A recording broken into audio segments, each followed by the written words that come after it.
Like, listen, all right, I don't like Stanley.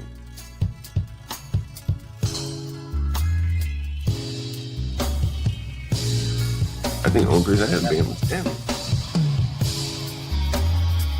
And Nate, Stanley doesn't state the obvious, like what the up.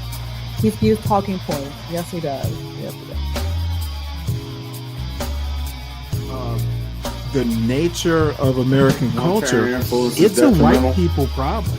Okay. I literally said they need to understand. You really gotta let these people bother you like that. If they want to beef with you, it's called Stanley versus the world. And just assume their character by stereotype? I think people do that every day. Okay, I didn't ask you. What do I think it's okay?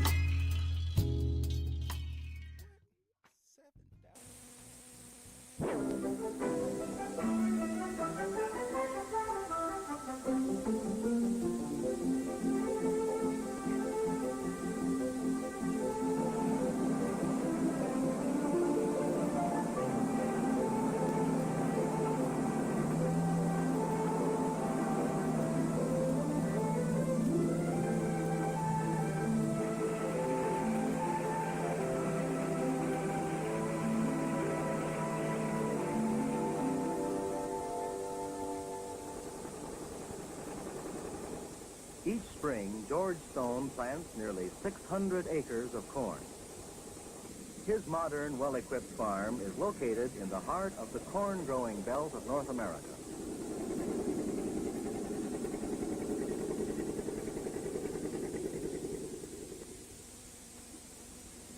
The hoppers of the planter are filled with hybrid seed corn.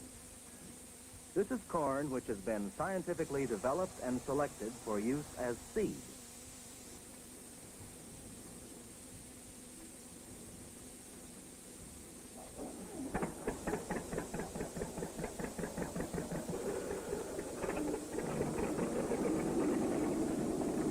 This is an 8-row corn planter.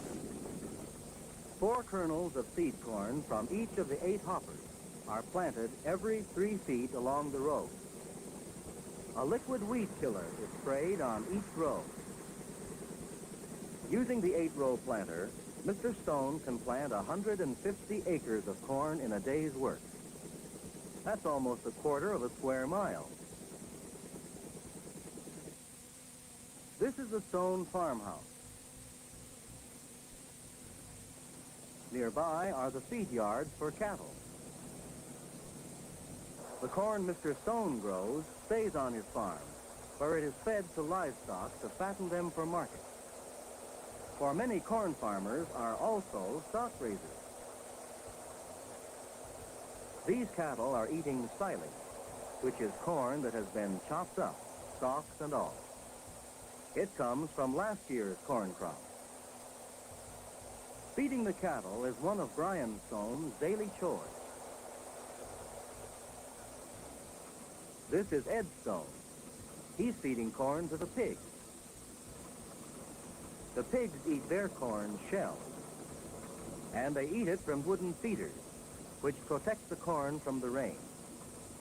Often the corn farmer can make a far better profit from his crop by feeding it to livestock and selling the corn-fattened beef and pork than he can by selling the corn itself.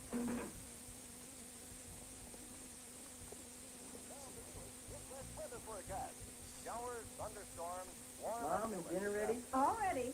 locally severe thunderstorms. Showers and I want some dinner. Yes, it's all ready. and cooler weather. Tomorrow mostly fair in the west and south portion. Hey, I'm sure getting hungry. Well, it's all ready. In the northeast portion. Cooler Sunday. Low tonight mostly in the 50s with a high Saturday in the 60s. Showers and thunderstorms, warm and humid over most of the state this afternoon. Possibly locally severe. In the days following planting, the sun, the earth, and the rain do their work. And soon the new corn is up.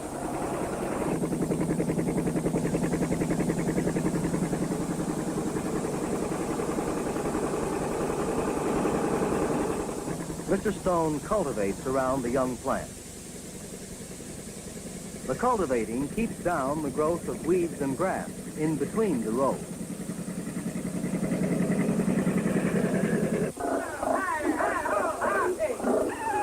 Several times a year, Mr. Stone sorts his corn-fattened hogs for market. Some are chosen to remain on the farm for more fattening or for breeding, while others are sent off to market. They will be shipped to the stockyards, which are currently offering the best price for hogs.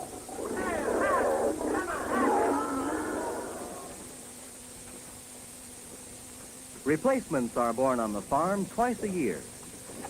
The heavy sow is kept I like that, rolling over on the replacements. piglet by this wall.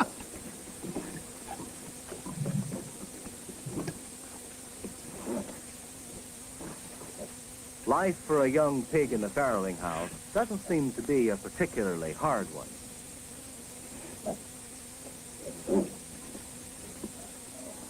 In a few weeks, the pigs have grown enough to run outside. At first, they nibble on spilled kernels of corn around the feeder. But soon, a smart one finds the source of the blood.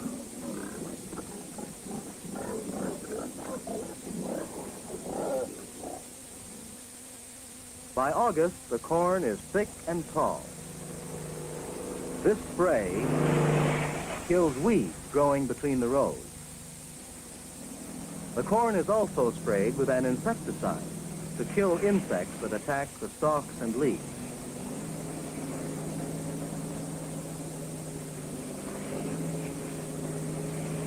The spraying machine is built high off the ground so that it can pass over the corn without damaging the stalk.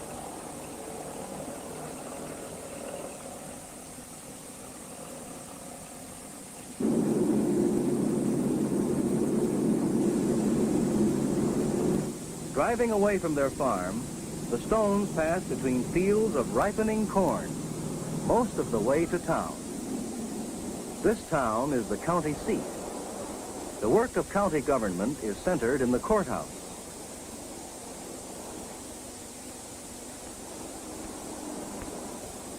The stores along Main Street indicate that this is the shopping and trading center for the families of the surrounding farm areas. All right, line them up. It's time to do your 4-H boys. Bring them around to the judging ring. Bring them around, boys. All the way around. Many corn farmers are also in the business of raising superior livestock for market, and interest in prize animals starts young.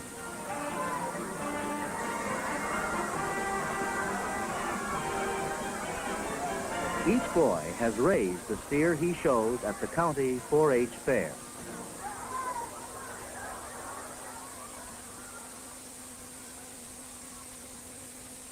Okay, you're it. You're number one. That's right. That winner is Eric Sloan. His fine steer.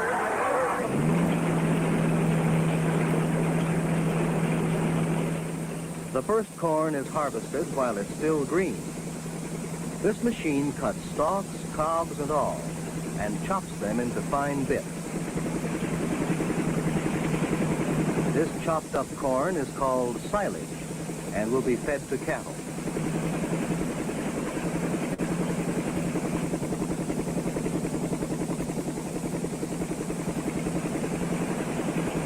The silage is stored in silos.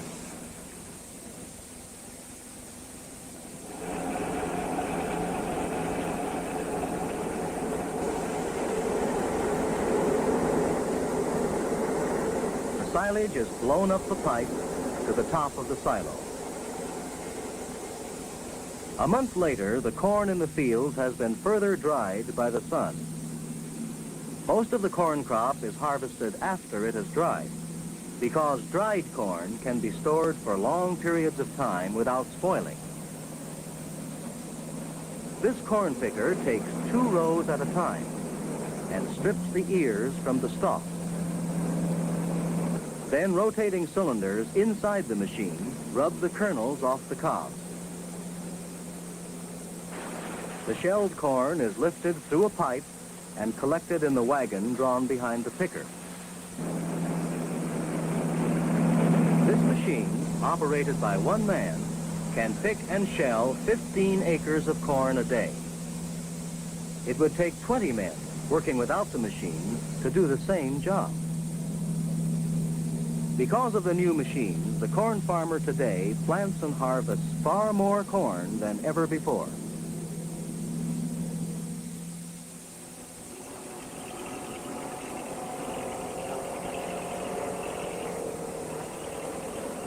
The shelled corn is also stored in silos.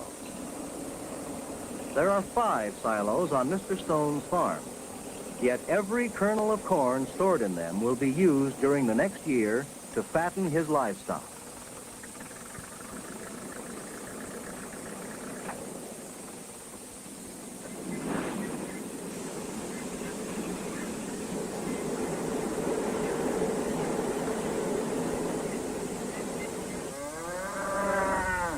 Mr. Stone ships a load of his corn-fattened cattle every few weeks during the summer and fall.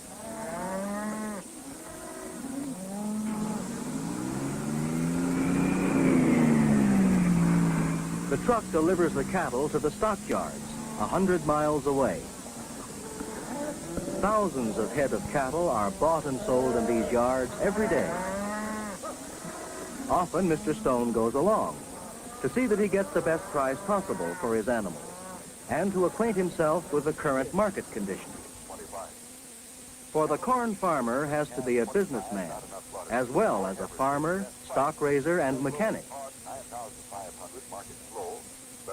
And weather forecaster. Records of the buying and selling of his livestock. Late autumn, and still the corn harvest goes on.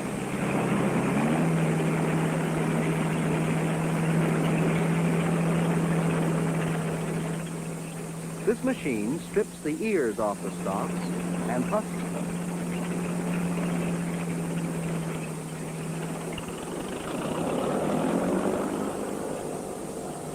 Most of the ears of corn will be ground up, cob and all, before being fed to livestock. But meanwhile, they are stored whole in buildings called corn cribs.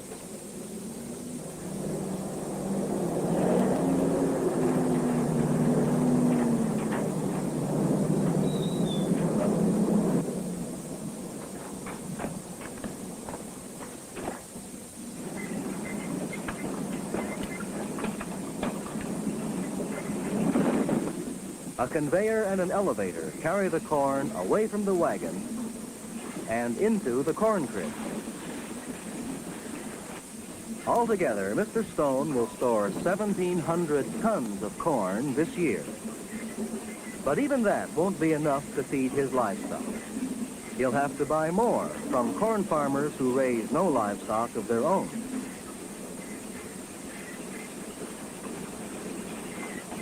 Not long after the corn harvest is finished, the first snows come.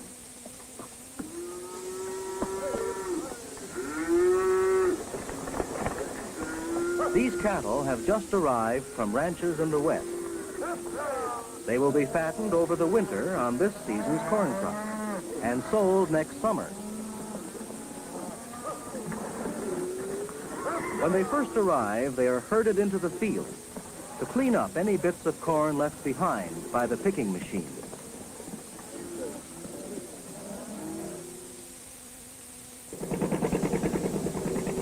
Using modern machinery, the corn farmer today can raise record crops of corn.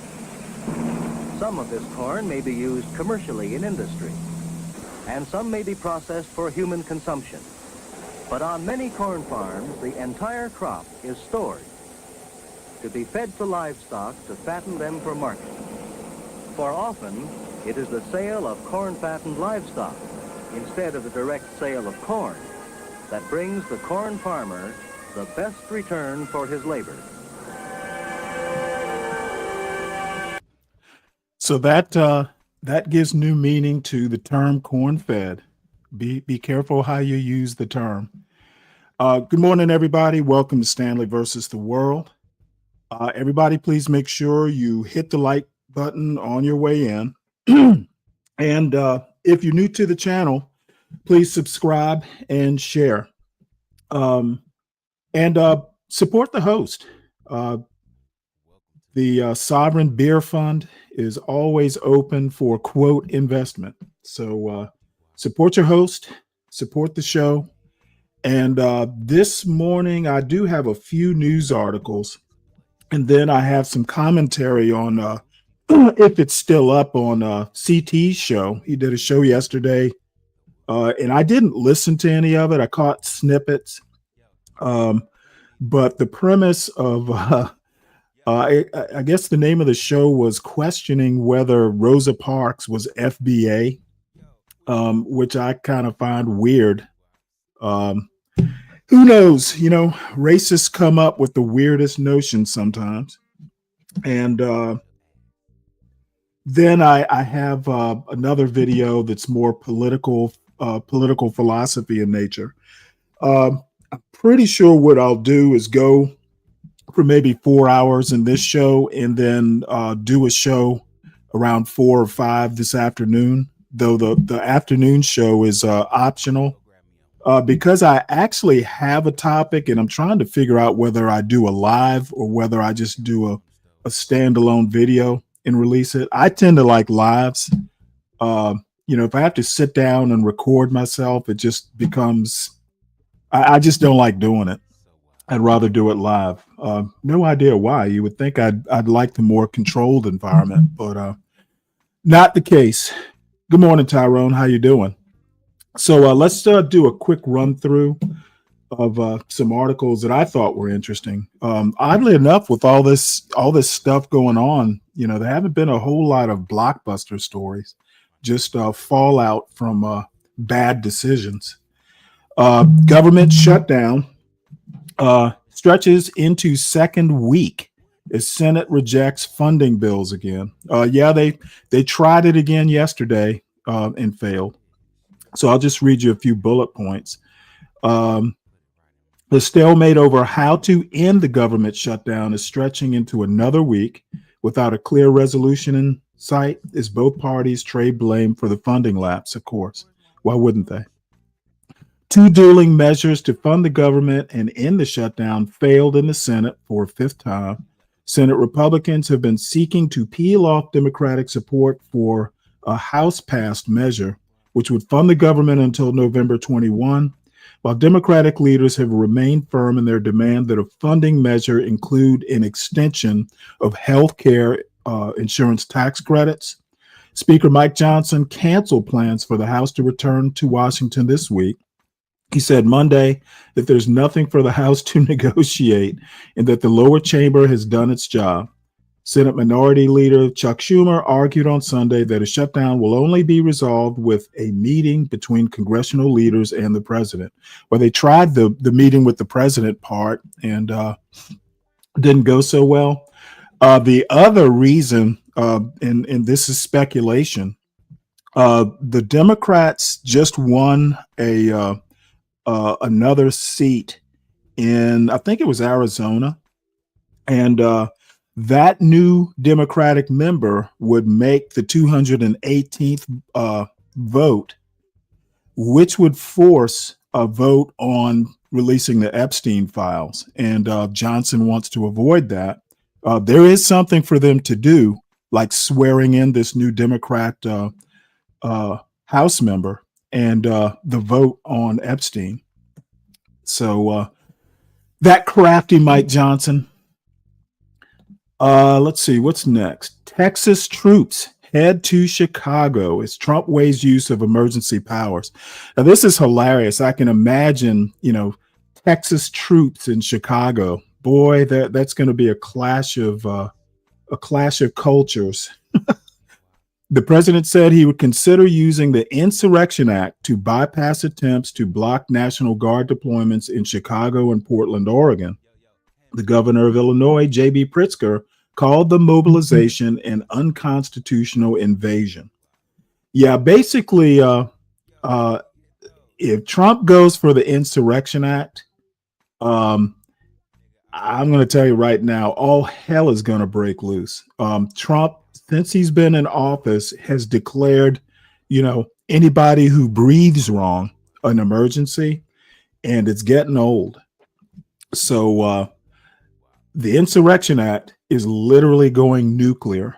And I hope Trump doesn't unleash that whirlwind. It would be a dumb move on his part. And, like I told someone yesterday, there will be a Democratic president at some point in the future. And what Trump is doing is setting all kinds of precedents. They better be glad I won't be the next Democrat president, because there would be, if Trump can do retribution, so can Democrats. And I think Democrats are slowly but surely waking up to the fact that, hey, you cannot play fair. Democratic norms do not work in this MAGA environment. And Democrats just need to understand, this, when they go low, we go high, is not working right now. So I do know that a Trump appointed district judge has blocked California troops going into Oregon. And let's see, I have a story coming up. Putting troops into Chicago has been a district judge let that go. So it looks like troops are going to go into Chicago before they go into Portland. But we'll see how that turns out. Next, Trump presses sanctuary cities to work with ICE, but fewer budging. Boston, Chicago, Portland are facing threat of lawsuits and federal troop takeovers, but leaders in most sanctuary cities are not compromising on their promise to protect immigrants. And by the way, the lady who's mayor of Boston looks like she's going to win a re-election. So, Boston won't be cooperating anytime soon. I want to listen to a little bit of this article, if it'll play. Why are we not playing? Well, I guess I'll wind up reading it.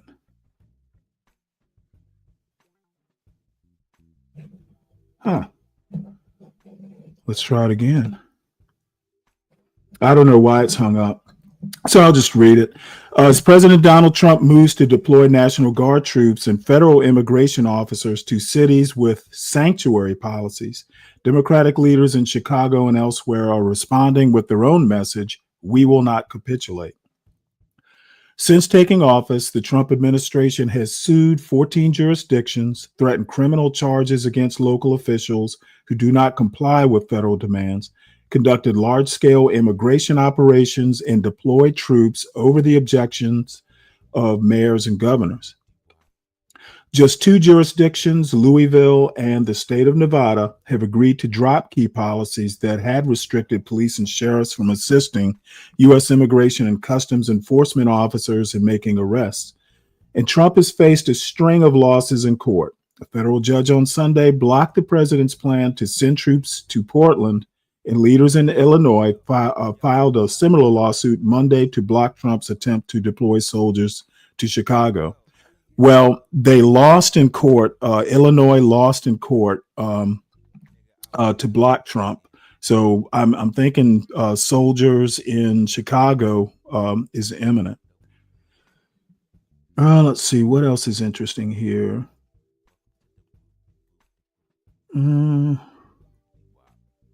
That's pretty much what's interesting in that particular article. So we'll switch gears here. Court sides with professor over Charlie Kirk remarks, which is good to hear. So let's see, court sides with professor Charlie Kirk. Let's see, a federal court has ordered the University of South Dakota. Oops.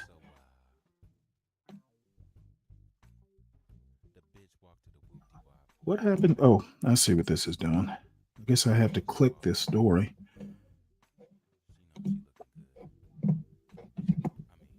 Here we go. Says here, a federal court has ordered the University of South Dakota to reinstate tenured professor Michael Hook following his suspension over a Facebook post calling Turning Point USA founder Charlie Kirk a hate-spreading Nazi. The university faced legal challenges for allegedly infringing on Hook's First Amendment rights. University of South Dakota officials have acknowledged the court's ruling and are working to comply with reinstatement. So free speech is a thing, and I guess University of North Dakota just found that out. Hey, TMKC, what's up, Black Knight? So the Charlie Kirk fallout continues, unfortunately. So an alleged gang leader offered bounty to kill immigration officer, federal officials say. And Monday saw the unsealing of a murder for hire complaint against Juan Espinoza Martinez, 37, who was arrested in Chicago and charged with offering $10,000 to target a senior Customs and Border Patrol officer involved in Operation Midway Blitz. The unsealed records say the alleged plot followed a Brighton Park shooting on October 2025, after which Martinez sent Latin Kings members to 39th and Kedzie amid violent clashes with federal agents. Prosecutors point to Snapchat posts showing the alleged solicitations offering $2,000 on information when you get him and $10,000 if you take him down. Damn, this is turning into the Wild West. Federal officials warned and pledged action, with Deputy Attorney General Todd Blanche stating, placing a bounty on the head of a federal officer is an attack on the rule of law and on every American who depends on law enforcement to keep them safe. It's funny that Todd Blanche is talking about rule of law. He ought to pass the word to his boss and to her boss. Martinez is described in filings as a ranking Latin Kings member, and Christy Noem said agents face nationwide bounties while the administration deploys National Guard troops to Chicago. I can't help but thinking that Trump is deliberately stoking these fires. I'm not gonna, there conspiracy theories even on the left abound as to why Trump is stoking these fires. I don't think that any of this is absolutely necessary. Declaring emergencies where there are no emergencies, it is going to be a problem. Well, it is a problem. So switching gears, and I actually had questions whether Eric Adams exiting the New York City, he exited the race for mayor, whether that would help Cuomo. And the answer so far is no. This says there's been little evidence that Mayor Eric Adams' decision to end his reelection bid has had a major effect on Andrew Cuomo's bid to attract donors or voters. I think that I don't think Cuomo, the reasons he left, he resigned as governor. I think it's a permanent tarnish on his reputation. I don't foresee him coming anywhere close to Mamdani, which is going to create some problems for the Trump administration. And God forbid Mamdani do a good job. That would be a major problem. Says here, when Mayor Eric Adams suddenly ended his reelection bid just over a week ago, the development seemed tailor-made for former Governor Andrew M. Cuomo. As one of just three major candidates left in the New York City mayoral race, Mr. Cuomo had a wider lane to attract centrists skeptical of the front-runner Assemblyman Zohran Mamdani and dismissive of the Republican candidate Curtis Sliwa. Curtis Sliwa, he used to be the head of the Guardian Angels. I remember him from the 80s, especially in the 90s. He's running as a Republican, and you would think that Trump might back the Republican candidate, but he and Sliwa apparently have a beef that's decades old. So I don't see Sliwa even being a factor. So it says here, so far, there's little evidence that Mr. Adams' exit has been a game changer for Mr. Cuomo, and time is short. He still trails Mr. Mamdani by 20 points in most polls with a month before Election Day. And here's the reason I'm actually interested in this New York City mayor's race. Mamdani is a member of the Democratic Socialists of America. Basically, he is a leftist. Leftists in the general broad American politics, even within the Democratic Party, are generally they don't get along with the centrist Democrats. And I think winning the New York City mayor's race puts a foot in the door for the Democratic Socialists. Mamdani's doing, in a very small scale, what Bernie Sanders couldn't do years ago running for president. And if Mamdani actually winds up doing a good job, it's going to change the Democratic Party. It's gonna move the Democratic Party left. So this New York City race, while local, I think has national implications. So this is an opinion piece, which I won't bore everyone with, but the New York Times asked 50 legal experts about the Trump presidency, and it's about what you would expect. Before the election, we surveyed the legal establishment about what a second Trump term could mean for the rule of law. A year later, they're very, very worried, as am I. Let's see. And I didn't pre-read this. I probably should have, but I think the most interesting thing here is what is this? Most of these experts, and they're not given percentages. I won't say the vast majority, but more than 50% of these legal experts, the 50 that they're asked, basically say they're that Trump is much more of a threat than they expected. It just makes me chuckle to hear Trump talk about rule of law. Just the executive order attempting to overturn parts of the 14th Amendment, that's not rule of law. And having someone that I actually consider, fairly, I won't say he flouts the law, but he runs the country like it's his own company, including taking profit from his political office. I hope America is learning, because I've heard for decades when I was growing up, the country should be run like a company. We need a businessman running the country. Well, folks, we got a businessman running the country, and look what it's gotten us. There is not peace and tranquility out on the streets, and I fear that America's not taking the hint. So pretty much all I have to say about it. Everybody, please make sure you're hitting the like button. Support the show. Supporting the host supports the show, helps me out with subscriptions and the like. And I also am hungry for show ideas. Anybody who's ever got something they're interested in, my email is in the crawl at the bottom of the screen. Feel free to email me, and we can talk about it. I have done shows that people suggested, so don't be shy. And if you're new to the show, please subscribe to it. Let's see what's going on here in the chat.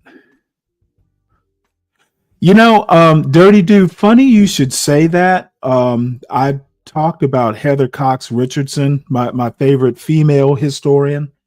People are starting to doubt. People are starting to think that it is Miller. And one other guy, I'll think of his name in just a second, but the rumors are floating around that Trump could be the next Biden. He's not totally in control, and people are talking about stuff. I covered a story yesterday where these two guys in the administration over Signal, an unsecured civilian app, talking about deploying the 82nd Airborne to Portland. And Trump wasn't in that loop. So it is scary. And if you know anything about Stephen Miller, if you go out to just YouTube, you will find stuff that people are digging into his past. Yeah, Vought or Vote. I pronounce it Vought. People pronounce his name differently. Yeah, the guy who's running the OMB, Office of Management and Budget. Yeah, he and Stephen Miller seem to be in control. And during this shutdown, it looks like Russell Vought is, he is the puppeteer, and people are thinking Trump is actually just the puppet, the Trojan horse, as it were. So let's move on into a couple things. Looks like a CT show yesterday. People were emailing me that John is crashing out, and on a Discord, I was told that Lolo was defending Rosa Parks. And that got my attention. John Galt crashing out isn't anything new. He's as a matter of fact, he has always been a little bit of a slow moving crash out. So every now and again he just erupts. But the title of the show was Rosa Parks Truly Black? Now, the untold story. I'm like, what is wrong with people? Look, why are we in 2025 concerned whether Rosa Parks was black or not? And CT has some interesting ideas on who is black and who is not. And I'll leave it to him to explain it to you. But I just sometimes shake my head, and I can never tell whether CT is just goosing people or whether he's serious. He has that kind of poker face. But some of the shit that I hear, the racial theorizing and, rehashing something that really doesn't need to be rehashed. I guess it brings in the bucks. You can see $4.99 that Bob's sending. I don't get it. There's enough going on with current events. Rehashing Rosa Parks just doesn't seem like a good use of time, but it's not my show. It's CT's, and obviously he's successful. So who am I? But I want to listen to a little bit of this, and then I looked for Lolo because I'm interested in how she defended Rosa Parks. But just scanning through the show, I don't see it. And it was brought to my attention. And the guy who brought it to my attention, EAE, he didn't clip it or anything. He just said she's up there doing it. So I may not be able to find, because I'm certainly interested. But let's listen to this little portion. I think this is where he starts presenting his theory about Rosa Parks. Guys, give Bob a big thumbs up, $ emoji. Positivity is definitely coming your way at the speed of light, guys. Bob is pissed. He says, okay, you want to do rumors? Let's do rumors. Your hero, Abraham Traore, is getting pounded in the ass by a Chinese businessman. Damn, Bob, are you really that mad? Because I'm uncovering a harsh truth about history. Are you really that upset, Bob? That's pretty vulgar. And you spelled his name wrong. It's Ibrahim Traore. It's French. It looked like you wrote Abraham Oreo cookie. Wow. Look, Rosa Parks was Scottish, Irish, and Native American, dear brother. I'm sorry, Bob. This is not a black woman, dear brother. Yeah, and if you scan through the show, they bring up my observation these days is if you happen to identify as black and you're American, if you're too light skinned, they just automatically say you're not black. And to my mind, and I know sometimes it's just a bit with CT, but the problem is people actually consider CT an authority on some of this stuff. And I just, they go through and they review, because I scanned through this, and it wasn't just Rosa Parks, who happened to be, as far as I can tell, fairly light skinned. So they're just going through all this and talk about identity politics. You would think all these far right people, because their little kinfolk, their little idols, went on for years about identity politics, and that's all these right wingers seem to do. Who's black and who's not? They spend more time on this foolishness than they do actually dealing, with things that I consider important, like what the hell is Trump doing, and that sort of thing. But like I said, like Slick Rick says, it's content, and more power to them. But too many people, some of these people come to my show occasionally, and they repeat some of this bullshit. People repeat things like the 70% in foolishness like that, which annoys me to no end. Here's I forget the lady's name. She was in Flashdance decades ago, but I mean, they're basically saying Jennifer Beal is her name. They're saying, well, is she black? It's just all fucking identity politics with these people, but they'll be the first to say, well, yeah, Slick Rick, he is cashing in. That part is true. I just don't happen to think that cashing in equals success. At what cost? There's some things I won't do for money, and I'll just be poor and read books. But if I have to traffic in this sort of rot, then I guess I'll just remain just a poor YouTuber with no audience. There are just some things I won't do. And I'm going to scan one more time because I really am interested in what Lolo had to say about this. And like I said, I didn't watch the show for fear of my soul. I don't want soul rot. And I don't see, Lolo must not have been up there for very long. But I just wanted to point it out. And then apparently John crashed out for some reason or another. Not particularly interested in that part, to be honest. John is a slow moving crash out. And, it gets uninteresting at some point. So let us move on. There was a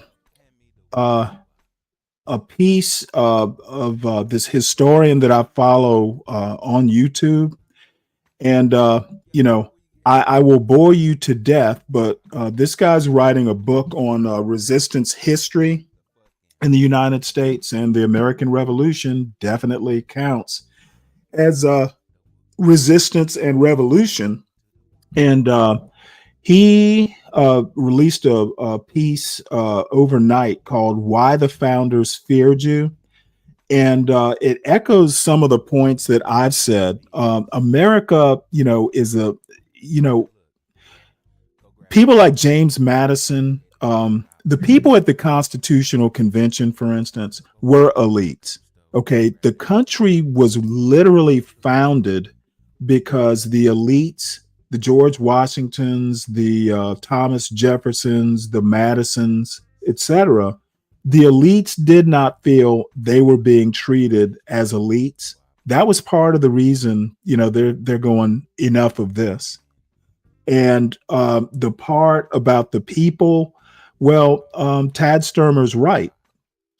They wanted democracy just up to the point to where the people felt heard, but they were not about to give, your shopkeepers and your farmers out there power enough to, get what they wanted. They would hear you. And if what you were saying, kind of aligned with what the elites wanted, then yeah, it might possibly happen. But look at Trump's behavior. He is basically he's basically deploying these troops because whatever his agenda is, in unitary executive theory, it's kind of spelled out in Project 2025. His agenda is basically not very popular. Even with Republicans, it's not that popular. And he's feeling the pressure here. He's already made moves to redistrict in Texas, and Utah just passed a redistricting plan. He's basically worried that 2026 is not going to go his way. And, there are rumors out there that Trump is basically generating these emergencies so he can cancel 2026 elections. I'm not sure that I buy into that conspiracy theory, but there's nothing that I can present that counters that narrative. So, I guess we'll wait and see what happens. Violence, resistance, and what it means to be an American. What your history books won't tell you. Hey folks, I'm Tad Sturmer, an American scholar of resistance history at the University of Southern Denmark and the author of Resistance History of the United States. For all kinds of reasons, from Chicago to Portland and beyond, a lot of people are talking about what is and isn't un-American. Is it un-American to deploy troops against our own citizens? Is it un-American for the people to engage in violence to resist abuses of the authority that comes from the people in the first place? The answer to those questions is no and no. It's quite American to do both. So let's talk about why and why you should push back against people who suggest otherwise. Those two questions, the use of violence as a resistance tool and the use of violence against the people, are, as you might expect, directly connected in American history. When people start talking about violence in our history, they usually point to the Revolutionary War, a war for independence after 10 years of aggressive resistance to British authority, all of which was violence in pursuit of the Patriots' political goals, as evidence of the absurdity of saying that it has no place in our history.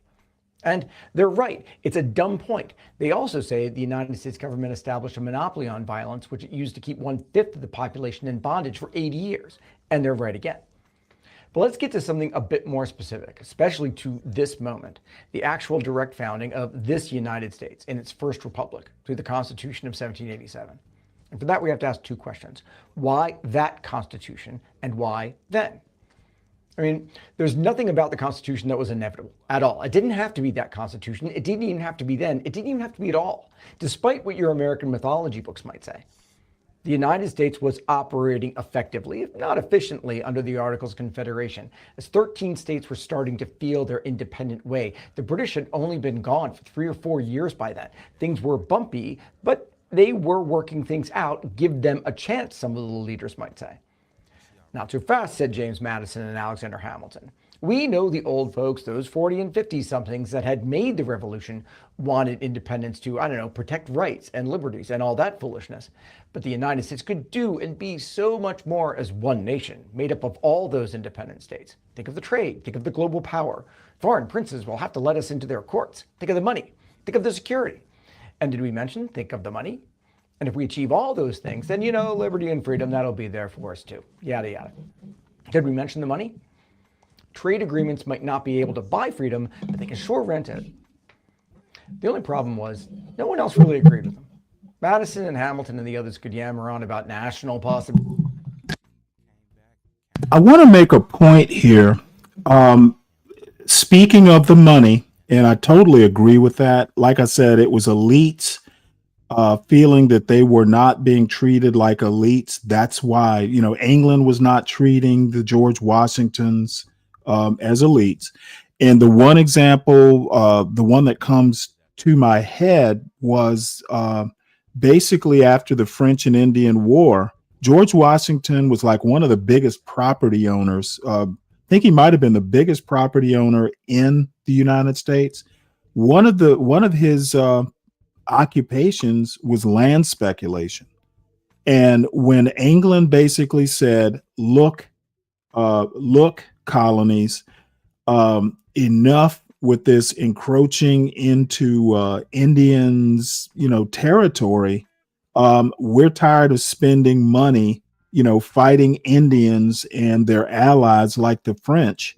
We're tired. We're spending a whole lot of money. Y'all need to stop and just be happy with what you got. And you know what? That decision just on its own was taking money out of land speculators' pockets. And that was one of the reasons. It's like, you know what? Y'all are over there. We have no representation in Parliament. Why are you all telling us what to do? We're here. We should be able, as elites, to go about making our money, doing what we do. And so a lot of American politics is about money. And, going back to tariffs, that's all about money. Donald Trump's family has gotten immensely wealthy with deals, say, Jared Kushner in Saudi Arabia, these $1 billion deals, golf tournaments at Trump properties. The next G7 meeting is going to be at a Trump resort in somewhere in the Miami area. Trump is making a lot of money, and he's building like generational wealth like forever for his family. And, I just think that Trump basically running the country as a business, and businesses are for profit. I don't think it's in the best interest of the American people. However, what Trump is doing, other than, trying to end birthright citizenship and that sort of thing, Trump, I have said in the past, is probably the most American president possibly that we've ever had. He has all the things that, he's literally a living caricature of what, American businessmen are.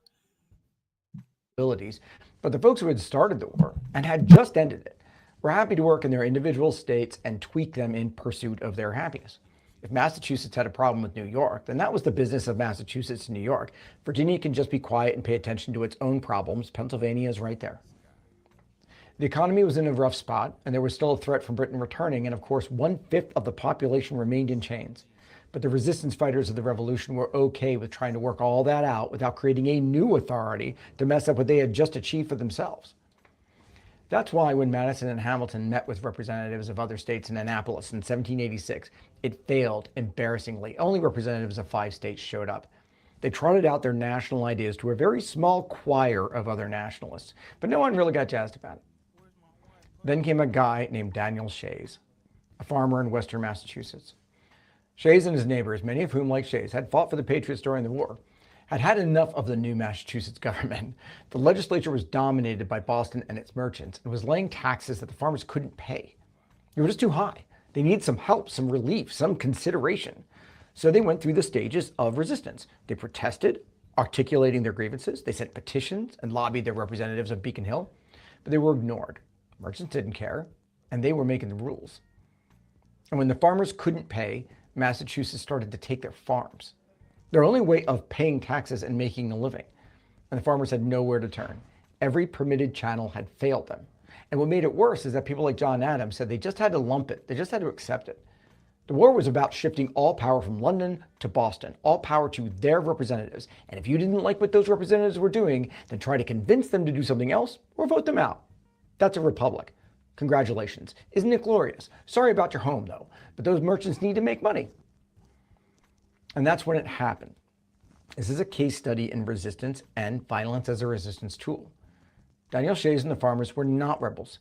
They were non-agitators. They didn't want to share a political power of authority. They wanted to keep their homes. They wanted their government, which was supposed to represent them, to at least listen to them. And yet, here it was placing taxes on them without their consent and denying them any avenue for changing that. Isn't that exactly what they had fought against, they asked? Not conceptually or virtually, but exactly. Did Boston just become 300 tyrants 100 miles away rather than 400 tyrants that were 3,000 miles away? What had they fought for? So they took a page out of the resistance history of the United States. What had they done 10 years earlier? Protest had failed. Organized opposition through the permitted channels had failed, and there was nothing left. Or what was there? That's when resistance kicks in. And they had done it before. If courts are going to be the tools of taking our homes, we're going to shut down the courts. We didn't want to pay the stamp tax in 1765, and what did we do then? We made sure that the stamps didn't even land in Boston. How? The threat of violence. A bunch of guys with flintlocks can make quite an impression. So the courts closed. The foreclosures stopped for a moment. But the Boston merchants and the establishment that supported them, people like John Hancock, cried rebellion and anarchy and violence. John Adams reminded them that this is what they had fought for, so they just needed to deal with it. And still no one listened. The farmers needed change. The authority of the Massachusetts Assembly had become just as abusive and in the same way as the British Parliament had been. And that resistance had been not only acceptable, but that resistance had been celebrated. And what made everything worse is that this new Massachusetts government was expressly established in the name of the people, based on the direct consent of the governed. That is the authority that was now being abused, authority that came from people like the farmers in the first place. So the farmers took the next step, directly in line with that tradition of American resistance. Failing to persuade, the farmers took steps to compel.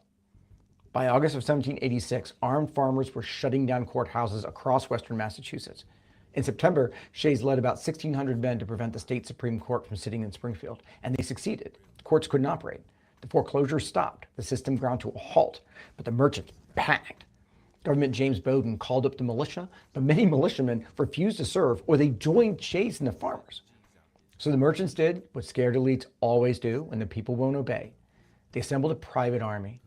They raised private funds, about $20,000, serious money, and paid for a force of 4,400 men under General Benjamin Lincoln. A private army paid for by Boston merchants to march against Massachusetts citizens. In January of 1787, Shays and about 1,200 men marched on the federal arsenal at Springfield to seize weapons. They needed arms if they were going to sustain their resistance. But Lincoln's merchant army was waiting. On January 25th, as Shays' men approached, the arsenal's artillery opened fire on American citizens. Farmers were killed, 20 wounded. The rest scattered. It was the first time Americans had fired artillery at other Americans since the Revolutionary War. And this time it was in the defense of creditors foreclosing on farms. Lincoln's forces pursued the farmers through the winter, finally catching and dispersing them in early February. 14 leaders were sentenced to death for treason. Most were eventually pardoned, but a few were executed. And Shays himself led to Vermont, only returning to Massachusetts a couple of years later under a pardon. But the rebellion was crushed. And I think probably the reason he's doing this video is it's timely.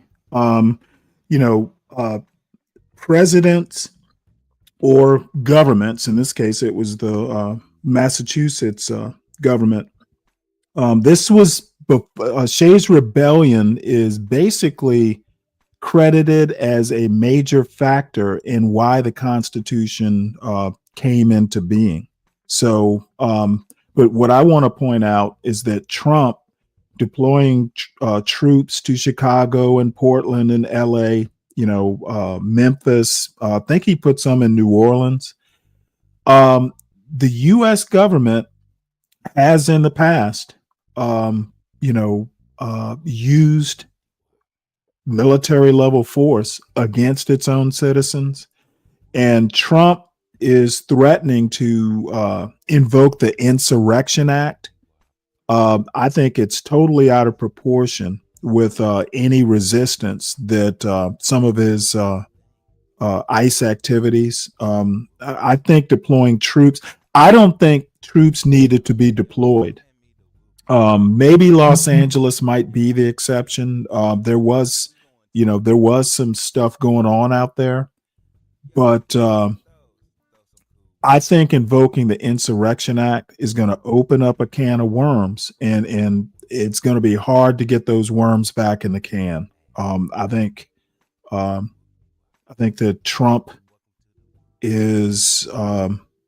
I think his advisors are leading him down a dark path. Now, what did that very real threat of violence, weapons in the hands of people who knew how to use them, do to the merchants in Boston? What's up, CKJ3? Well, it scared the hell out of them. So did it make them wake up? No, it made them clamp down. They screamed rebellion. They wanted troops sent against their own people. They wanted to show what happened to those who opposed the new regime. Keep to your petitions and protests and be quiet when they fail. But they didn't have troops. So the Massachusetts called on the Continental Congress for help. But the Congress said no. It wasn't its job to help out with an internal problem in Massachusetts, and there weren't any troops anyway, even if it had the authority. And that made people very scared. The folks in the establishment, John Adams, James Madison, Alexander Hamilton, George Washington, all frightened. Of who? Of the people. Of the American people. You see, what really united so many white people in the 18th century establishment was, in a very real sense, a hatred and fear of the people. They thought of them as a mob, ruled by passion, driven by interest, not informed by reason. They called it the democracy. And that was a very bad word in the 18th century. Yes, one feared tyranny from a single ruler on one hand, but also anarchy from the democracy on the other. Leave it to these special people with sense and resources, which gave them independence, to rule everything. That's a republic. Keep that circle of decision makers small. They know what they're doing. The people, they're dumb, gullible, easily led astray, and always following their feelings. They have to be controlled. Again, not much in your history books about that, but that's exactly what Madison and Washington and Adams were saying to each other. And it gave Madison and Hamilton an idea. Feed the fear. It's an old adage in political communication. When persuasion fails to move people, scare the shit out of them. Daniel Shays could be everywhere, in every state, in every community, waiting to strike. They were rebels, intent on turning America into mob rule anarchy. That would be the end of the liberty they had fought for, right? And Madison and Hamilton had a solution: a new national government that consolidated all the power that the individual states were misusing and contained the ability to deploy troops to crush internal unrest. Even a standing army to respond to internal threats and external ones, despite all of the criticisms of a standing army in the 18th century. And there was no time to lose. The United States was at stake. The Shayites were everywhere, were organizing and about to strike. And didn't you hear that Britain was ready to pounce if the mobs took over and pushed the United States back under British rule? Our lives, fortunes, and sacred honor are at stake again. We need a union, one that can act against the people and for us in the global arena. And, by the way, we need this particular version of the union that James Madison conveniently has all ready to go. No changes, no alterations, no alternatives, no broader constitutional convention, no real debate. The country's on the verge of collapse from within. That pushed many in the establishment over to the nationalists. Fear of the people and a desire for the power to keep them down. It's not opinion, it's not interpretation, those are bare facts. Now, interpret the fear, the desire for power any way that you like. You might think that it was justified. Maybe you agree with Madison. You do you. But this is the basis of the Constitution that we have. What that Constitution was and why then. So Madison and Hamilton pushed to move quickly, to get ahead of the other people they were afraid of, the old revolutionaries, the guy who had started the whole American Revolution thing in the first place, Samuel Adams, Patrick Henry, Mercy Otis Warren. If they got going, all bets were off. If they found out what they were up to, Katie bar the door. The Constitution, or at least that Constitution, was doomed. Madison, in particular, was terrified of Patrick Henry. Henry was already a legend in Virginia politics for how he could mobilize the lower sort of white people. Henry literally gave James Madison nightmares. So they had to move quickly. But they couldn't move quickly enough. Now, the strategy did work quite well to that point. They stole a march on the old revolutionaries and sped through the ratifying conventions in Pennsylvania, Massachusetts, other states. But then they ran into Virginia. And Henry was ready. But by then, ratification was almost done. Too many of the states had ratified. The Constitution was going to be adopted. So Madison shifted the game a little bit. It wasn't fear of the people that led his arguments. It was fear of being left out of the Union. But Henry stuck to his guns, even seeing what was inevitable. So he shifted from defeating the Constitution, which they figured out was impossible, to the possible, forcing concessions from the nationalists. A Bill of Rights. Madison said no, not necessary, worthless, over his dead body. States could protect those rights anyway. But Henry mentioned that, dead bodies, we can negotiate that. People would never accept a constitution imposed on them without a Bill of Rights. And when Henry said that, the people would never accept it, Madison's blood ran cold. He knew what Henry meant. Henry turned the fear of Shays and the mob against Madison, the very real threat of violence of the people. Henry had already shown what he could do with it. He had come close to toppling Virginia's royal government in 1775 with just a few words, mobilizing the same sort of people who followed Shays. Madison could fear unrest, but Henry could guarantee it. Protect rights and liberties, or else there will be consequences for your Constitution, and he told Madison, the consequences for you too. And it worked. He scared Madison so badly, it's a great story, that Madison made it his mission in life, which it sort of became, to get a Bill of Rights that he did not want adopted in the first Federal Congress. But without the credible threat of violence, there would have been no Bill of Rights. And without the fear of Shays' violence, there would have been no Constitution. That's part of your resistance history. The Constitution was born from a fear of violence and the desire of nationalists to control it by deploying troops against American citizens and making sure that they developed a Constitution that would give them the power to do that. And the Bill of Rights was an even more direct product of American resistance, pushing the nationalists to concede authority by accepting limits to it under fear of the violence of the people. Because, here it is, the awareness that the people can revoke the consent that they give to the government and return it to their own hands to redeploy wherever they like is a human political right. One of those pesky, inalienable things Jefferson wrote about in the Declaration. And it's a real legacy that we have to contend with as a reality today. So when someone tells you that violence has no place in American politics, or that it's un-American to deploy troops against citizens, or that resistance to authority through force is somehow outside our tradition, push back. Tell them about Daniel Shays. Tell them about Patrick Henry. Tell them about the Constitution itself. Tell them about the Bill of Rights. Tell them that both the violence of the state against the people and the violence of the people against an abusive state are woven into the fabric of our being. Now, you could say, Tad, you're being too reductive about the founders' motivations. Well, they said it. I didn't. Read their stuff about fear of the people. Or, Tad, you're romanticizing mob violence. I get that a lot. Well, I'm not romanticizing it. I'm just acknowledging it's American.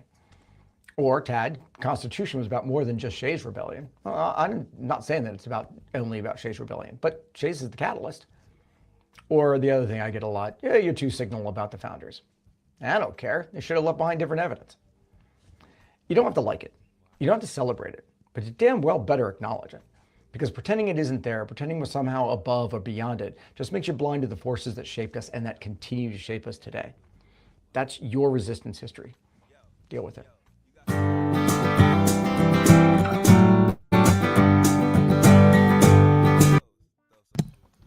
All right. Well, the reason I bored you all with that is I say almost constantly that I tend to look at American politics in 2025 through a historical lens. Basically, there's nothing new under the sun, and history rhymes and all that. So, what Trump is doing is not unique in American history. He has his own spin on what he's doing, but what he's doing is not unprecedented.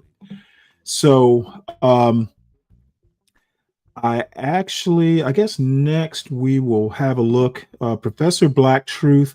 I don't know if anyone heard that Barry Weiss, and she is an interesting person. I don't know. I know some of you will know who she is.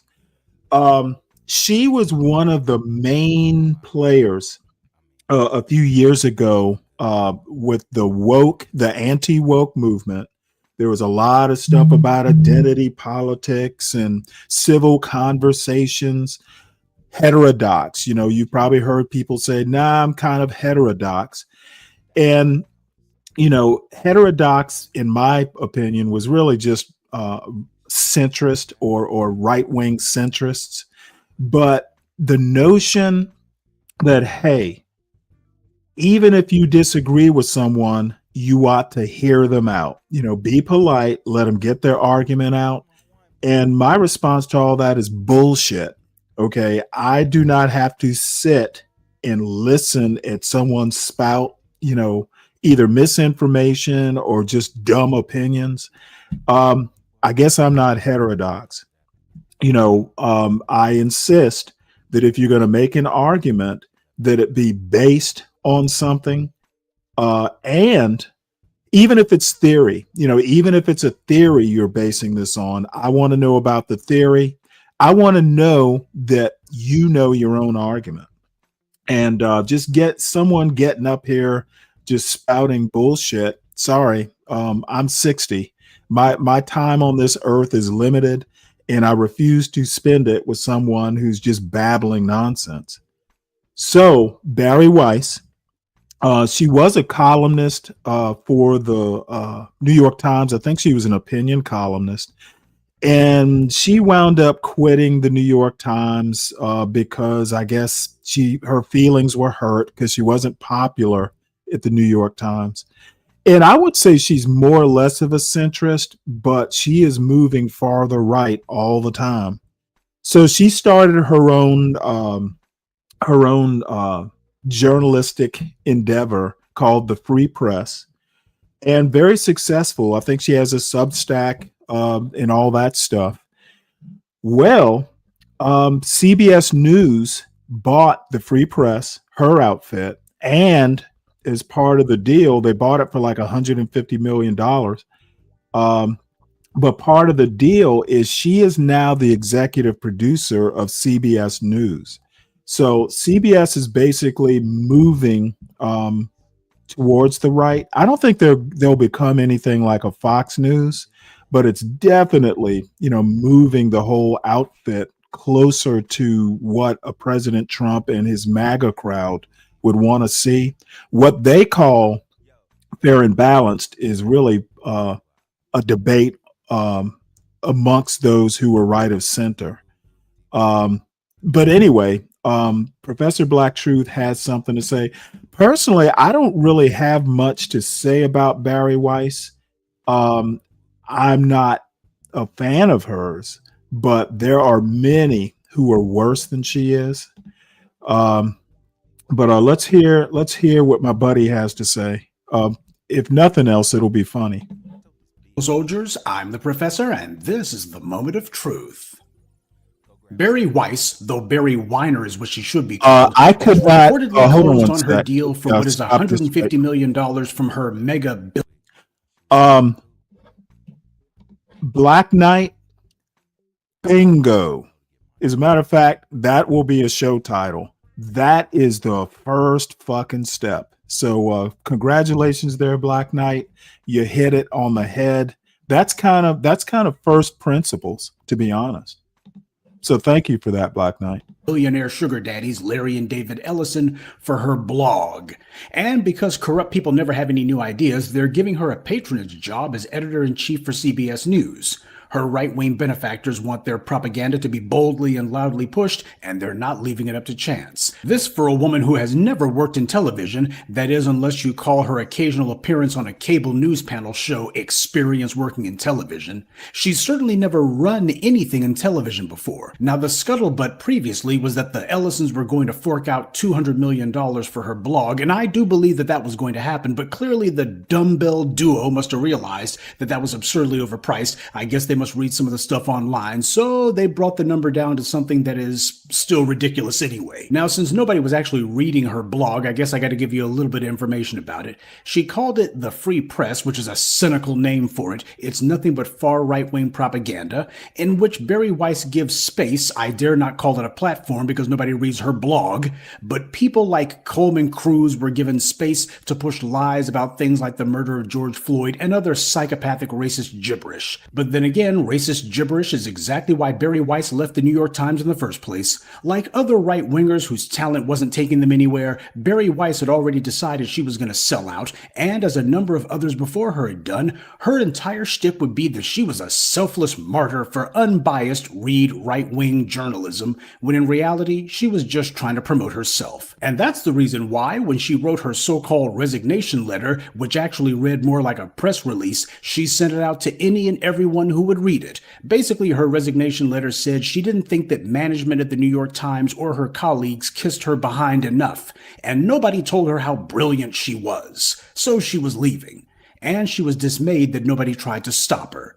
She tries to make it sound like she was forced out, but that's not true at all. She wasn't fired, she quit. Nobody forced her out. Nobody even told her to leave. She chose to leave of her own free will. She claims that it was due to a hostile work environment. And of course, she claimed that there was rampant anti-Semitism because when you have a newspaper owned by a Jewish family, the Sulzbergers, and you have Jewish editors and colleagues, of course the place is going to be a cesspool of anti-Semitism, by which Bari Weiss means that they don't just swallow her pro-Zionist rantings without, actually asking any questions first. She whined and complained that she felt the younger writers at the Times were too woke, by which she means they didn't defer to her, and when you read her columns, you see why that is. She claimed that this was persecution. She made some vague allusions to her gripes being actionable in court, but of course she never went to court because she didn't have a case. That's not persecution, that's just being petulant. Bari Weiss has always had a chip on her shoulder where anything involving black people is concerned, and that's why the main complaint she made in her resignation letter was how in 2020 Senator Tom Cotton wrote a letter to the Times saying that the National Guard should be called out during the 2020 uprisings. Apparently news travels kind of slow out by the senator's moonshine still, because the National Guard had already been deployed more or less non-stop since at least the Ferguson uprisings. So he was way late on that one, but then again, the white right's always been kinda slow. Senator Cotton's temper tantrum on paper was neither eloquent nor interesting, and had it been written by, say, Joe Cotton and not Senator Cotton, nobody would have paid any attention to it. But he is a senator, and for the white media, status matters, at least from white people. They published it on the Times website. But the problem for Bari Weiss was the New York Times rightly pointed out that Tom Cotton's letter fell far short of their standards. Actually, if they had standards, they would never have published it in the first place. But even so, for Bari Weiss, the fact that they would say that this letter, which agreed with her own personal sentiments, saying that this fell short of their standards, oh, you can't say that. I liked what Tom Cotton said. It didn't matter how ridiculous or unfounded it was. It didn't matter the fact that it fell short of the Times journalistic standards. What matters is I liked it. He's saying we need to bring out the military and start killing some niggers, and I like it. And you shouldn't have said that there was anything wrong with it. And for her, that was left-wing censorship. This is how much of a reach Bari Weiss had to go to make up a story for why she was leaving, to try to make it sound as if, oh, this was just too much, the First Amendment being trampled upon, I tell you. So for Bari Weiss, the driving force behind her resigning from the Times wasn't the Times calling out one of her articles or saying Bari Weiss wrote an article and it fell short of our standards. Instead, the last straw for her was a politician writes a ranting op-ed and the Times correctly points out, this falls short of our standards. For Bari Weiss, that's the problem. That was one where she looked and said, oh, this is a bridge too far for me. I'm clearly in a cesspool of left-wing authoritarianism. By the way, the Bari Weiss also whined and complained that the New York Times was spending too much time saying that Donald Trump was a threat to democracy. Just for the record, I haven't seen Bari Weiss making any complaint like that since January 6, 2021. Gee, I wonder why. She certainly made as much out of that nothing burger as she could. Now, I know this is taking a while, but understand this is the reason why, at least for some in the white media, Bari Weiss is a thing. Though I don't know why. It's not like she was a prominent writer, or as if she'd written anything profound, or as if she won a Pulitzer Prize. Bari Weiss already had her next gig lined up long before she quit the Times. She already had millionaire Zionist, hedge fund managers, and other wealthy figures already set up to invest in her blog, and they were going to have her papered up to the tune of $100 million. For someone who whines about how right-wing mouthpieces like her are being ignored and censored, she sure has no problem getting lots of attention and even more money. In fact, that's how all these clowns from Bari Weiss to Ben Shapiro to Charlie Kirk move. These people claim that I'm being censored, we're being downtrodden, we're being silenced. And the second that they say that, they immediately get a torrent of money that comes in their direction. That's the grift. This is what white power does. It picks and chooses winners by putting huge amounts of money into their chosen vessels to artificially make them a thing. We see this all the time with the white media and academic institutions when they attempt to manufacture some new so-called black leaders.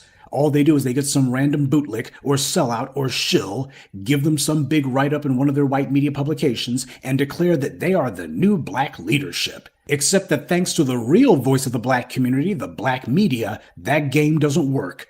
All their bootlicks are good for is to be a flash in the pan that disappears immediately, or at the very most, they're reduced to being nothing more than in-house cheerleaders for their white paymasters at this or that think tank luncheon. People in media have long known that you can make a lot of money very quickly if you just tell the white moneyed interests that be that you'll go ahead and do their bidding. That's why they call it selling out. Everybody knows it. And Barry Weiss knew it too. That's the reason why she had all of these millionaires and billionaires eager to stuff money in her pockets before she even began her blog. She's made attacking the black community her brand. She will happily excuse away or run interference for the murders of black people, and she'll also help signal boost anybody else who does too. You have the denizens of this or that right-wing toilet who are saying Barry Weiss has won the war on woke. In fact, that phrase Barry Weiss has won has showed up quite a bit. But of course, we understand that woke is white code for black. Well, as long as black people are still here, as long as the black media is here, fighting wokeness isn't gone at all. So don't be surprised when 5 minutes from now they start whining again about woke and still saying that there's this big black enemy out there. What this shows is that for them, the war is basically whatever they're looking at the moment. They waged war on social media, and all they got was campus protests. They've had Fox News going for 30 years now, and even trash like Chris Rufo had to admit last year that they had lost the culture. Flooding the zone with more virulent anti-black rhetoric isn't going to change this. In fact, it will only make things worse. About the one saving grace some in the white right had was that they never went full right-wing nut. They tried to pretend, not very well, but at least they tried, to act like they weren't mouth-frothing lunatics. Well, when these kind of things happen, they start to feel emboldened to show their true colors. And when they do, they validate what everybody already knew. Barry Weiss didn't win anything. It was bought for her. But then again, white power isn't about merit. White power was created precisely to insulate its beneficiaries from having to earn anything. It's like I've always told you, white power is a system of goodies, giveaways, but most of all, guarantees. Barry Weiss didn't have to wonder who would fund her blog. She already knew long before she left the Times. The money was always there. Because of white privilege, it always is. All she had to do was just reach out and get it anytime she wanted. Racial nepotism. Under white supremacy, this is what constitutes merit. Okay, so what will this mean for CBS? Actually, not much. They were never on the side of racial justice or any issue that the online progressives care about for that matter. From Black Lives Matters to Gaza, they've towed the line for establishment power. At worst, Barry Weiss will simply institute a more vulgar version of it, but that's like the difference between Trump and the Democrats. The tone will be different, but the slant will be essentially the same. Do you see a raft of resignations from CBS at the news that Barry Weiss is going to be editor-in-chief? I sure don't. Because the same people who spent the last 10 plus years lying about, slandering, defaming, and attacking the black murder victims of police violence are the exact same people who we're supposed to believe are better than or different than Barry Weiss. That's what a lot of people on the white left are trying to tell you. Get real. The similarities between these people far outweigh any alleged differences. At most, they've only got rhetorical differences, and even then only minor differences, over generally shared aims. Sure, they may bicker briefly about this or that issue, but when it comes to black people, they're on the exact same page. A lot of these people at these white news outlets have the exact same mentality Barry Weiss does when it comes to black people. The same way that Weiss whined that her ideology wasn't being validated enough, these white producers and editors and reporters and anchors at these news stations, they also think that black people aren't being demonized enough. We're not being hard enough on black people. We need to be more critical, you see. The public hasn't been swallowing our line of garbage, or at least they haven't been doing it enthusiastically enough. In fact, they've actually been feeling like these black people over here are right. We need to educate the public about the nuance of why killing black people who are unarmed, just doing out in the streets, there's nothing really wrong with it. Why? These are just the bumps and the bruises that go along with democracy. Their real anger is that, as some of them have been honest enough to say, they've lost the culture, which means they've lost. Yeah, I'll just go ahead and stop this here because I fear it'll just be, several more minutes of this. Look, I think that the biggest deal out of this is that she is basically going to be able to have a national voice as the executive editor of CBS News. That's the biggest deal. You're going to see CBS basically become a primetime version of Fox News, I fear. So, I sometimes Professor Black Truth is true to his name. There's a problem with being this much centered around race. I have found that looking at everything through a racial lens, it's not the best way to look at things. The right lens for the right job. So this is kind of a mixed bag in my mind. I want to play, and I am so looking forward to this. Ken Burns has a one of his documentary films that he and PBS are famous for on the American Revolution. It's coming up next month. And this is a trailer for it. And I look forward to it. I will be there every night with popcorn. From a small spark kindled in America, a flame has arisen, not to be extinguished.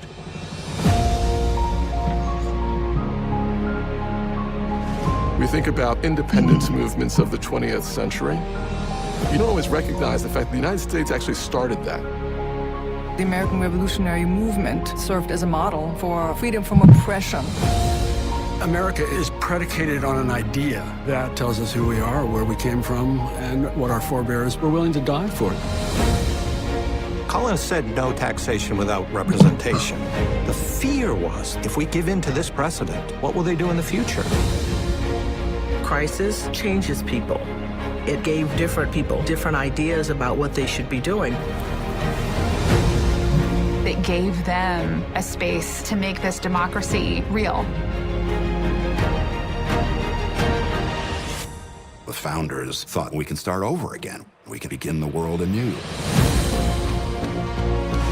The British objective is to suppress the rebellion, force them to acknowledge the authority of the king.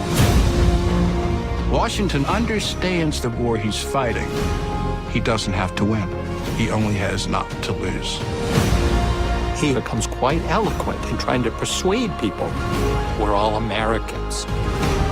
We see regiments with individuals who are not carrying arms, doing essential labor, including women. They are at the forefront of this movement.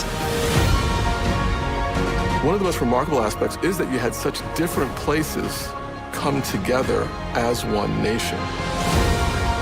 It mushrooms into a global campaign that touches Europe and all parts of the world. It so excites us that we are the product of a revolutionary moment where the world turned upside down. To believe in America is to believe in possibility. Yeah, well, I hope they don't over glorify it.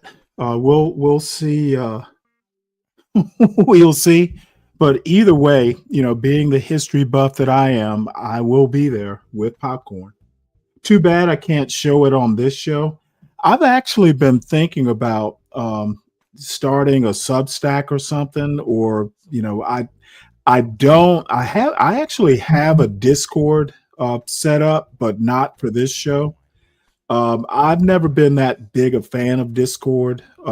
Discord is an apt name for that app, but I would love at some point to be able to show stuff like this and copyright strike free.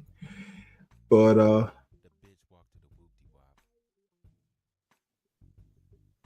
I'll give it some thought.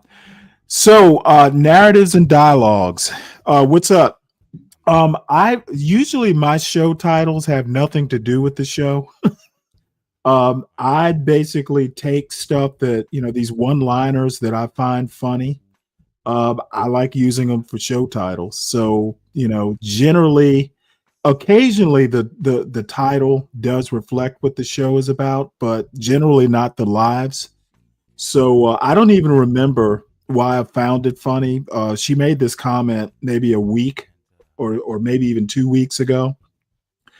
So it was just a one-liner that I thought was hilarious, and then I just quoted it. That way I don't have to come up with show titles. Let's see what else is going on here.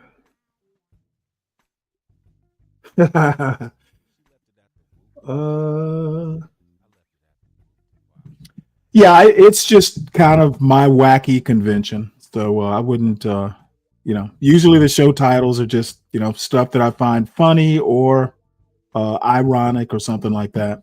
Just a quick note, I see Mr. Slow Moving Crash Out is doing a show.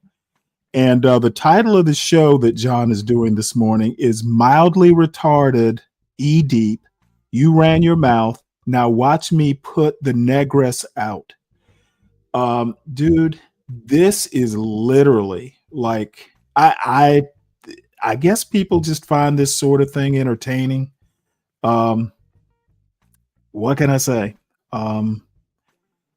It is definitely original content, but people who want to see people put out of, I just find it really just low class and pretty much disgusting. So I just wanted to note that. So let's see what else is in. I do have a video that is fairly serious, and I'm sure will be boring, but let me see what else is in this. Because I put videos in my watch list and never get around to them. So I figured this morning would be a good time to go in and see what's there that might be entertaining before the boring stuff.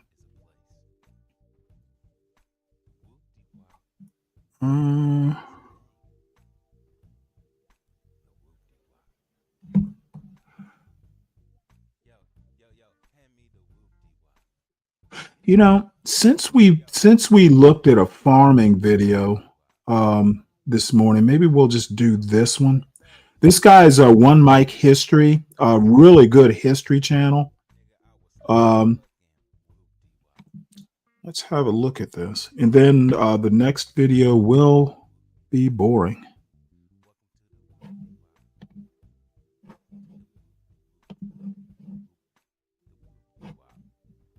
It's 1939, and you're at a county USDA office requesting a planting loan.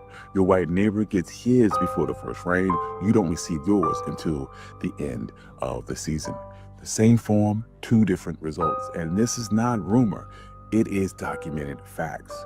The USDA, the very same agency that is designed to help black farmers, use delays, denials, and quiet retaliation to quietly push black farmers off of their land. A federal judge said that USDA officials denied, delayed, and otherwise frustrated the applications of black farmers.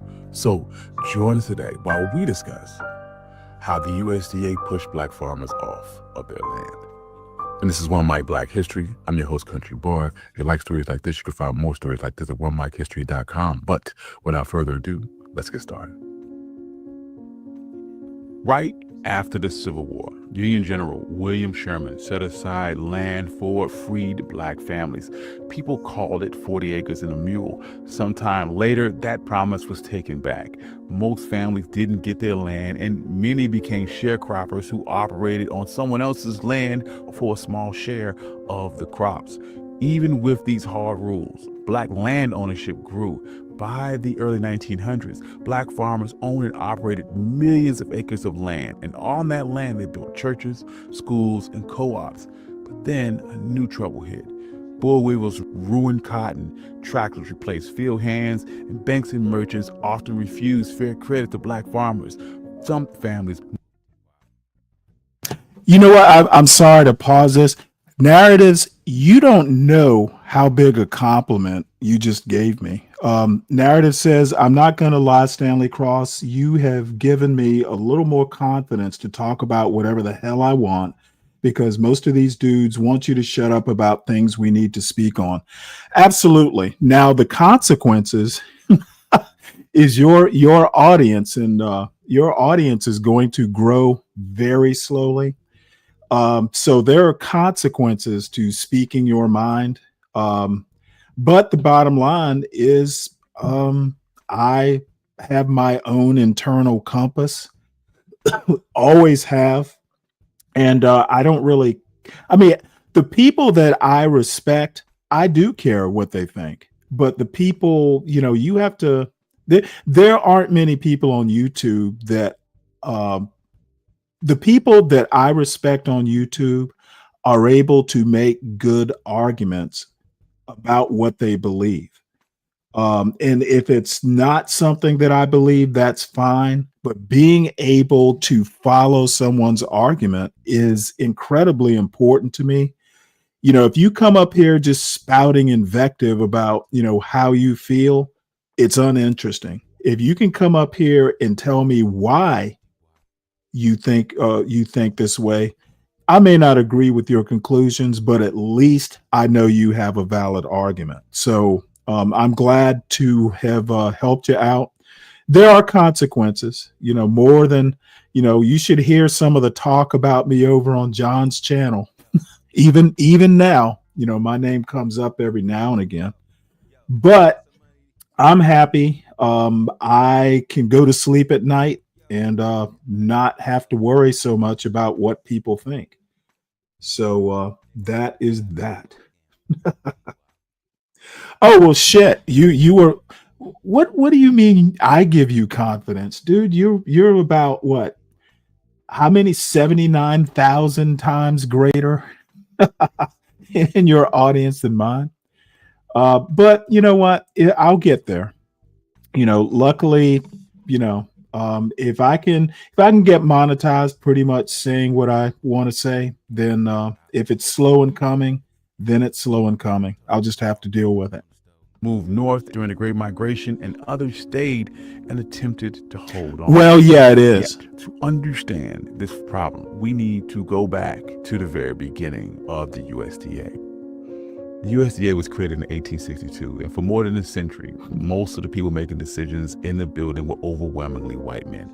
Black professionals were largely kept in segregated corners like the Negro Extension, which had very little power to decide who got what. And that matters because in farming, decisions about information, credit, and timing are life and death. In the 1930s, during the Great Depression, the federal government rolled out the Big Farm programs. The 1933 Agricultural Adjustment Act paid farmers to cut production to stabilize prices. On paper, that could help out struggling families, but in practice, local USDA offices let white landowners pocket these payments and evict black sharecroppers rather than share that check.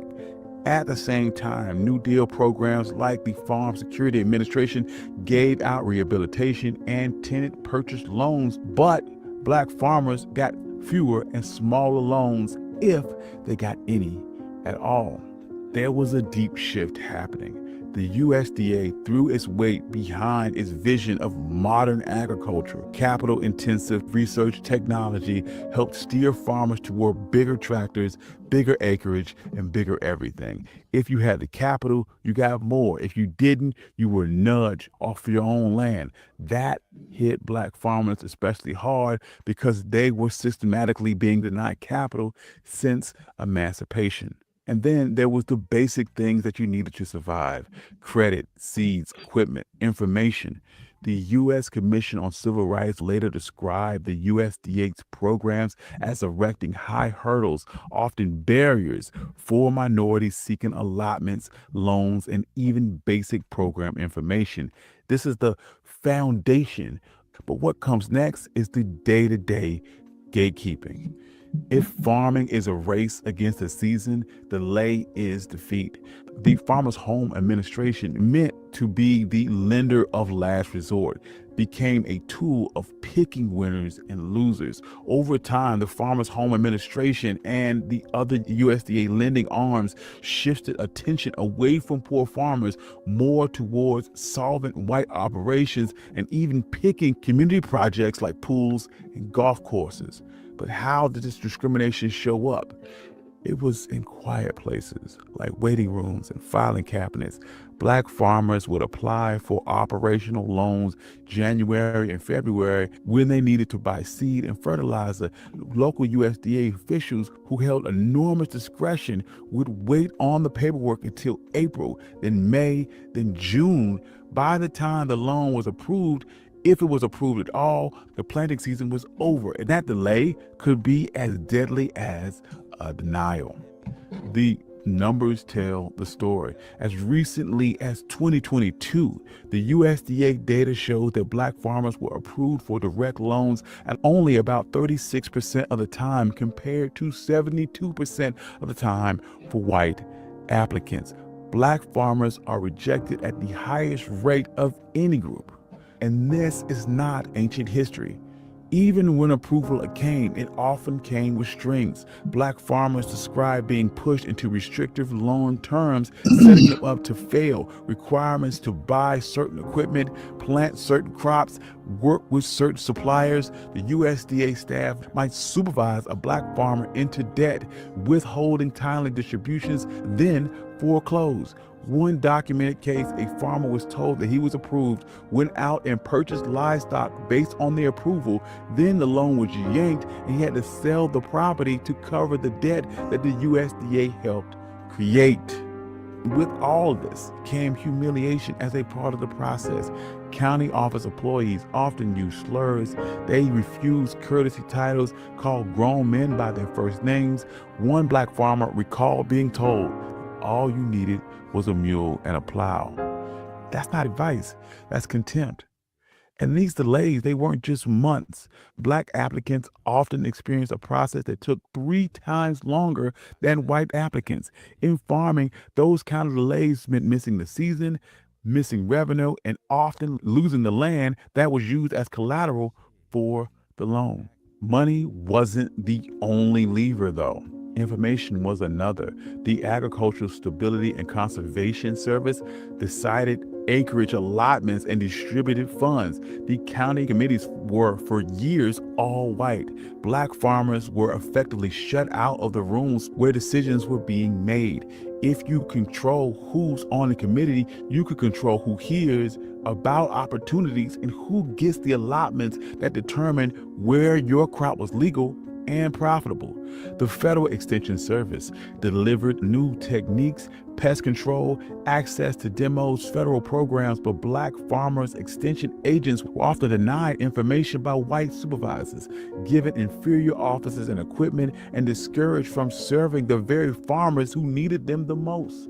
Many black farmers never learned about certain USDA offices or programs even existed for them. Imagine trying to compete with one hand tied behind your back and a blindfold on. By the time of the Civil Rights Movement and after Brown versus the Board of Education, some USDA officers in the South used their power to punish black political participation. It would look something like this: denying an operational loan if you were a member of the NAACP or you tried to register to vote. Landowners and local credit sources sometimes aligned with county officials and would evict or cut off anyone who housed civil rights workers. In one Alabama case, a black farmer was told by an FHA supervisor that if he rented land from a family active in civil rights, in fact, I may not let you farm at all. That's the power that the USDA used like a political whip. When you combine exclusion from decision-making, control over information, targeted retaliation, you could effectively immobilize the black farming community. And you can see the fallout on the map. Black land ownership peaked in 1910 at roughly 16 to 19 million acres. By the end of the 20th century, it was under 3 million. More than 500,000 black farms disappeared by 1950, and it wasn't weather or the market, it was discrimination sped up that loss. Heirs' property made the squeeze even tighter. When land was passed without a will, families often... Let me pause right quick where he's talking about heirs' property. I have a few videos. We looked at one, I think it was Friday of last week, which was actually an excellent video about a part of the world, the South Carolina and Georgia Sea Islands, which I know well. We will explore heirs property at some point. But here's the deal. What I do content wise is very boring. I just happen to like history, but I think this is, you will hear people say, well, back during Jim Crow, everything was good. We were better off during Jim Crow than we are now. History does not back up a claim like that. And this is why this is why people like Ron DeSantis discourage actual history versus patriotic history. This is not a good reflection on what America was. And knowing this sort of stuff helps me defeat, say, someone like a Brian Donalds, who wants to claim that everything was cool during Jim Crow. Why don't we go back to Jim Crow? No, everything was not cool during Jim Crow, and they don't want you to read about it, especially if you are in high school.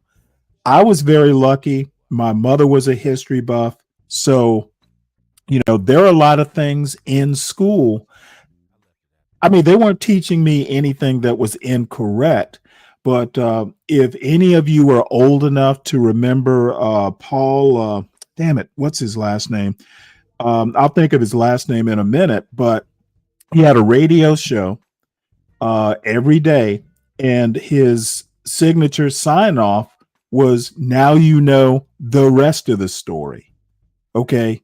What they teach you in high school is a quick down and dirty of what they think it's important for a high schooler to know. But those textbooks are cursory. Deeper knowledge requires deeper study. So I just happen to be one, and it's really more that I'm older and kind of retired now, that I have time to read and watch and stuff like that. So while it's boring to many people, I think it's necessary if you're serious. If you are a serious individual who follows politics and culture and history and that sort of stuff, this is required knowledge in my mind. Then lacked a clear title. No clear title meant no farming number. And without a farming number, you couldn't get access to USDA programs, emergency aid, or even loans. That legal gap fed partition sales and bargain basement auctions that broke up family land and scattered wealth. By the late 1990s, black farmers took the USDA to court. In Pickford versus Glickman, a federal judge found that between 1981 and 1996, USDA officials denied, delayed, or otherwise frustrated black farmers' applications. Thousands received compensation, but many did not. Documentation was hard to produce, and plenty of discrimination failed outside of the covered windows. More recently, Congress passed a Targeted Relief Act for farmers harmed by discrimination. The lawsuits froze that effort, and the plan was replaced with a race-neutral assistance under the Inflation Reduction Act. Many farmers did get help, and many didn't get what they told was coming. All of this is not old, dusty history. In 2022, the improvement gap between white farmers and black farmers was still the widest of any group. A late loan could mean an entire missed season. You miss enough seasons, you lose your equipment or even your land itself. Researchers estimate that the long-term loss of black land and black farming income is well over $300 billion. In the end, two things can be true at the same time. The USDA helped stabilize markets and fed families, and yet for generations it loses local power in ways that cut black farmers' odds of surviving and building wealth. That loss didn't stop at a fence line. It drained rural black communities across the South and beyond. And Here's the truth. The USDA did not need a white-only sign to shut out black farmers. It centralized power in county offices, left decisions to white folks who already control the land, credit, and information. Bias and timing did the rest. Thank you. I'm your host, Country Boy. This is... Yeah, I dropped his link in the chat. He's just an excellent content creator. In funny narratives, you said something. Look, part of the reason I prefer lives versus, pre-recorded is if you do a pre-record like this, you actually have to sit down and write out a script and all that. I'm much too lazy for that. I'm a shoot from the hip kind of guy. So, hey, I do lives, and I'm just lazy. Plus, I just kind of like doing lives. When I'm not online, I like doing other stuff rather than producing, pre-recorded videos. Though I probably need to do more of it. At some point, I committed to at least doing short videos, 1 or 2 a week, and I've gotten way away from that commitment. So, maybe I'll have to revisit it. I want to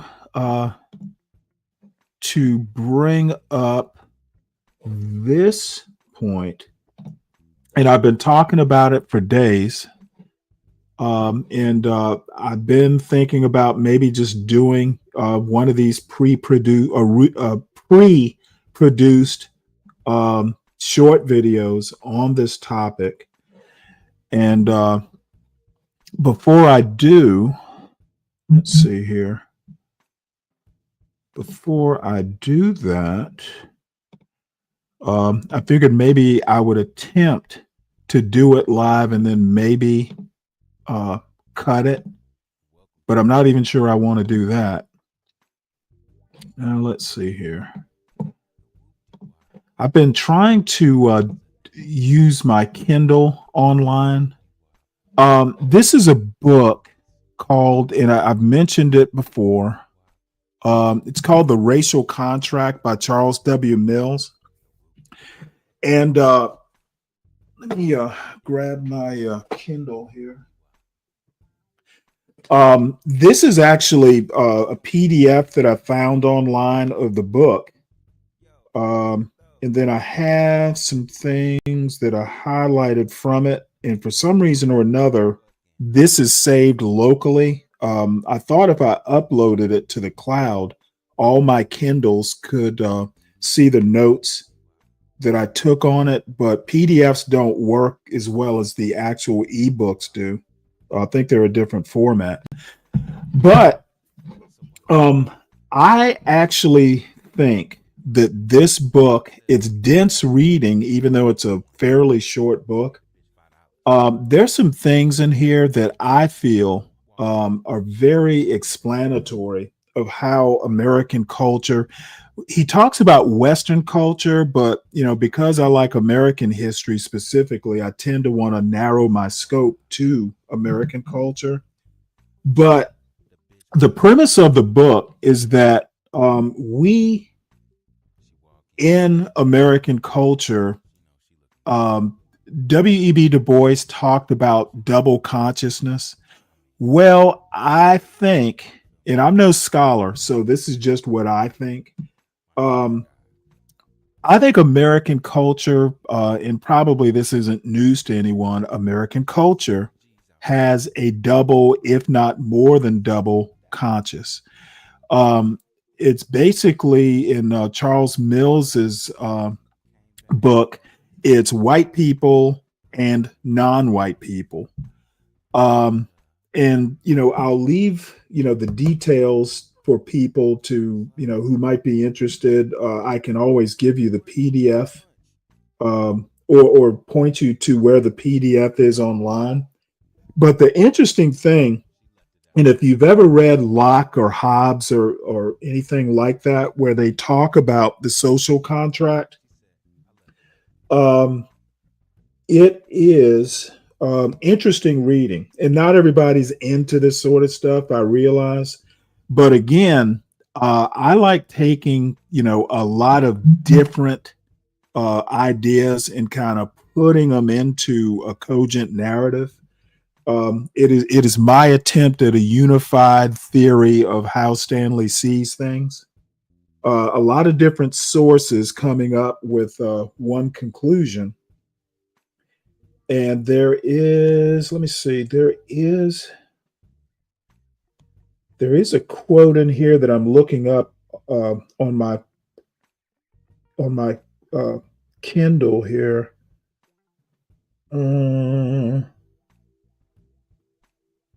Essentially, what he says is that there's a social contract which is specifically for white people in Western culture, and there is a racial contract which is a variant of the social contract for non-white people, not just black people. It's non-white people. And I've talked in the past about the European beauty standard, for instance. There are a lot of things about American culture, and people say it's a white man's country or a white Christian's country. Well, there are things that white people just accept as a norm that black or non-white people tend to be aware of because they, in the past, had to be aware of it. White people never had to be aware of it because it was their reality. And, you'll hear people say that Black Americans, and I call them legacy Black Americans, the family roots go back, back a ways, 100, 200 years. There are things in my experience and from what I've read, Black people tend to know the country or are more aware of the seams in American culture than white people do. And if you go back and you look in history, it's obvious. There were things that, threatened non-white people, especially here in the South, that white people didn't have to be aware of.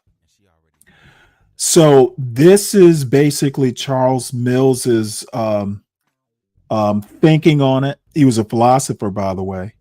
And it's his, idea of what's going on beneath the cover or beneath the hood in American and Western culture at large.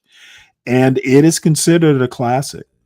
So I've been, thinking about reading it for quite some time and have finally got around to it. And I find it extremely revealing. Now, Charles Mills died in 2014. And I have to figure out how to get my notes from my personal Kindle into this particular local version. I'm not sure how I'm going to do it yet.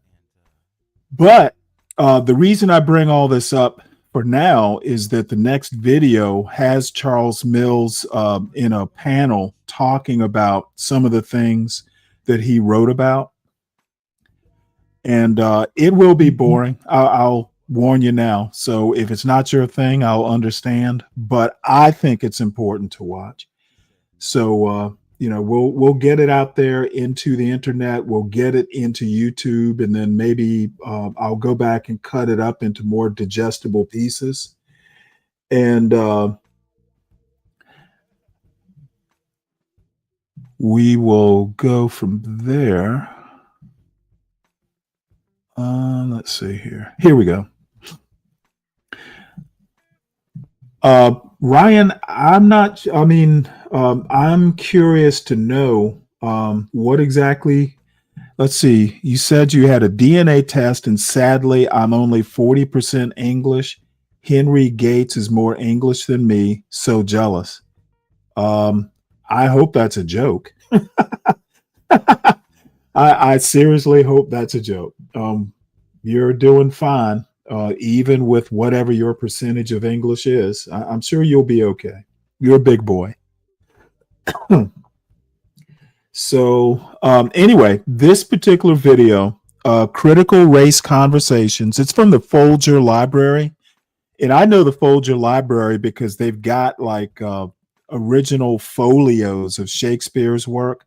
I don't know about them as much as, as far as what else they do, but apparently they do. Apparently they do panel conversations. So this is Charles Mills. The conversation is race, philosophy, and political thought. And as I said, Charles Mills died, I think, of cancer back in 2014. So for all I know, this was 4 years ago. I don't know when the original conversation took place, but he does look a little, I'll use the word peaked. So let's hear this. And if it gets too boring, I'm willing to move on, but I've been kind of wanting to hear this for a while. And by the way, the link is pinned up at the top of the chat. Feel free to come up. I'm pretty much in the unstructured part of this morning's show. Welcome to Critical Race Conversations, a series hosted by the Folger Institute with the support of the Andrew W. Mellon Foundation. I'm Owen Williams, Associate Director for Scholarly Programs at the Folger Institute. We are delighted to gather so many friends, old and new, for these conversations. Thank you for joining us today. This series of free online sessions features scholars who are offering new insights into the prehistory of modern racialized thinking and racism. Our speakers are addressing deeper and more complex roots to enduring social challenges, and they're conducting more inclusive investigations of our contested pasts, all with the goal of creating a more just and more inclusive academy and society. The Folger Institute is providing the framework and the platform for these conversations. But, as is our practice, we turn to scholars across disciplines to lead discussions from their own experience and expertise. For this past year, we have been listening and learning from those who are more knowledgeable about the field of critical race studies. Across this series, we've also been learning how to foster dialogue and present content through new technologies. This session is being recorded and will be posted on the Folger's YouTube channel as soon as it is processed, with closed captioning enabled and a verified transcript uploaded in the coming days. For our brief Q&A, we will collect questions for our speakers from both the YouTube chat and Twitter with the hashtag FolgerCRC. Today's session on race, philosophy, and political thought will be moderated by Sharon Achenstein, who will soon introduce Charles W. Mills, Jennifer L. Morgan, and Robert Bernasconi. This event is associated with the Folger Institute's Center for the History of British Political Thought, which was established in 1984 with the National Endowment for the Humanities grant. In the years since, through a series of carefully plotted seminars, symposia, and publications, the center has remapped the main patterns of thought and discourse of a major political culture over 3 seminal centuries. Welcome all, and we look forward to this conversation. Sharon. Good afternoon and welcome to this critical conversation. This edition is sponsored by the Center for the History of British Political Thought, which is currently chaired by Professor Nigel Smith. I'm in the English department at Johns Hopkins, and the center was considering in its planning for this programming, recognizing that the historical fields in British political philosophy and political culture and in the history of ideas have often been slow to incorporate insights from the critical philosophy of race and the work in materialist, feminist, and social histories of race and slavery. Ooh, this is guaranteed to be between disciplines, history, philosophy, cultural history, literature, social history, as well as the variety of methodologies. But I'm also eager to find out if listening in might help us begin to find ears for what's on the other side of the wall. And over the next hour and a bit, we might find a common language or find the distinctions necessary to recognizing the centrality of race to the projects of modernity. As Charles Mills said, the overwhelmingly white majority professorate should be trying to incorporate such material into their courses. And we're hoping that this conversation is a way to do that, as well as to challenge ourselves to think more broadly. I'm going to introduce the 3 speakers, then each of them will speak for about 5 to 10 minutes. After that, there will be an open conversation between them. And in the last 15 minutes, time for questions from the audience. I hope you will be putting some of those into the YouTube chat function. Jennifer Morgan is professor in the departments of social and cultural analysis and history at New York University, where she's chair of the Department of Social and Cultural Analysis, the author of Laboring Women, Gender and Reproduction in the Making of New World Slavery, 2003. Her newest book is just out, Reckoning with Slavery, Gender, Kinship, and Capitalism in the Early Black Atlantic, 2021. And it challenges Orlando Patterson's concept of slavery as social death, that is, a static juridical category, seeing the condition of slavery as not so fixed. Rather than a category, slavery should be seen as a predicament, the enactment of meanings that were changeable in information. And Morgan wants us to think not only about the process of transformation of people into commodities, but the thought work that gestated into what she calls the neutrality, calculability, and rationality. That is, the discourses of economy, trade, markets, numbers, and capital. Robert Bernasconi is Edwin Earl Sparks Professor of Philosophy and Africana Studies at Penn State University, specializing in 19th and 20th century continental philosophy and critical philosophy of race, a philosopher who has long demanded that a critical study of the historical formation of the concept of race is central to understanding the canon and to breaking open the canon.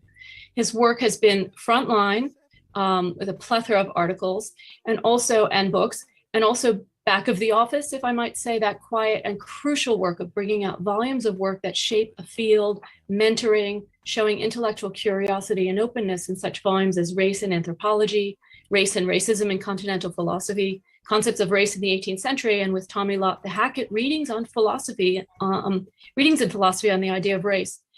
He's one of the founding editors of the journal Critical Philosophy of Race and has published more than 25 volumes of primary literature on the history of the concept of race.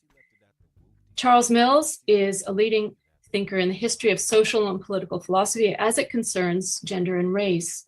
Distinguished professor of philosophy at the Graduate Center CUNY, City University of New York. His first book, The Racial Contract from 1997, which is now being prepared for a new 25th anniversary edition, having sold over 50,000 copies. It introduces the titular concept, a contract that permits white people to violate their own moral principles in dealing with non-white individuals. In his sixth book, Black Rights, White Wrongs, the critique of racial liberalism. Just want to make a quick point.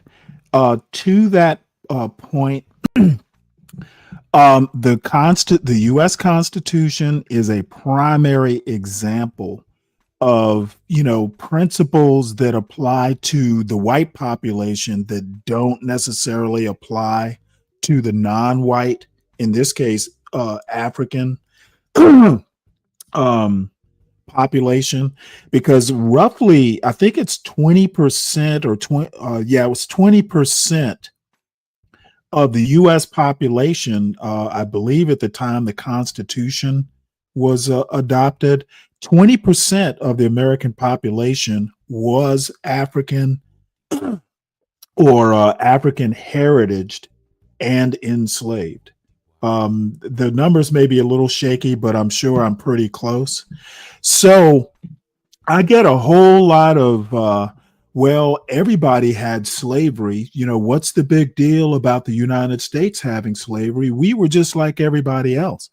Well, if that is your argument, then that negates any argument you might have about America being exceptional. If we were just like everybody else when it comes to something like slavery, then we weren't exceptional. And, the American exceptionalism argument, in my opinion, falls apart.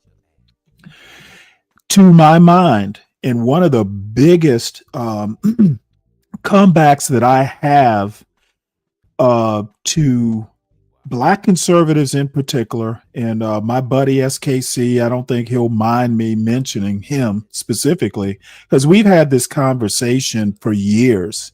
I've known SKC for a few years, not just on YouTube, but from Discord also. In my opinion, The Racial Contract, the book, literally explains why the Constitution could say something like, Declaration of Independence could say something like all men created equal and not include non-white men. Basically, well, I think the reason's obvious. I mean, Black people were not considered fully human, and that's reflected in the Constitution again, 3/5 compromise. There is ample evidence why America specifically had a unique take on slavery. Chattel slavery in and of itself was unique. However, it wasn't just unique to whatever became the United States. Brazil had something like it. The Caribbean definitely had chattel slavery. But the unique part of it for me was the blatant disregard for what its Declaration of Independence, what its Constitution, what the Federalist Papers, etc. Okay. And the idea that someone like a Thomas Jefferson was a man of his time, that falls apart if you've ever read Jefferson. Notes on Notes on Virginia in particular is what I'm thinking of. And if these people were men of their times, why were there abolitionist societies? Okay. People knew it was wrong.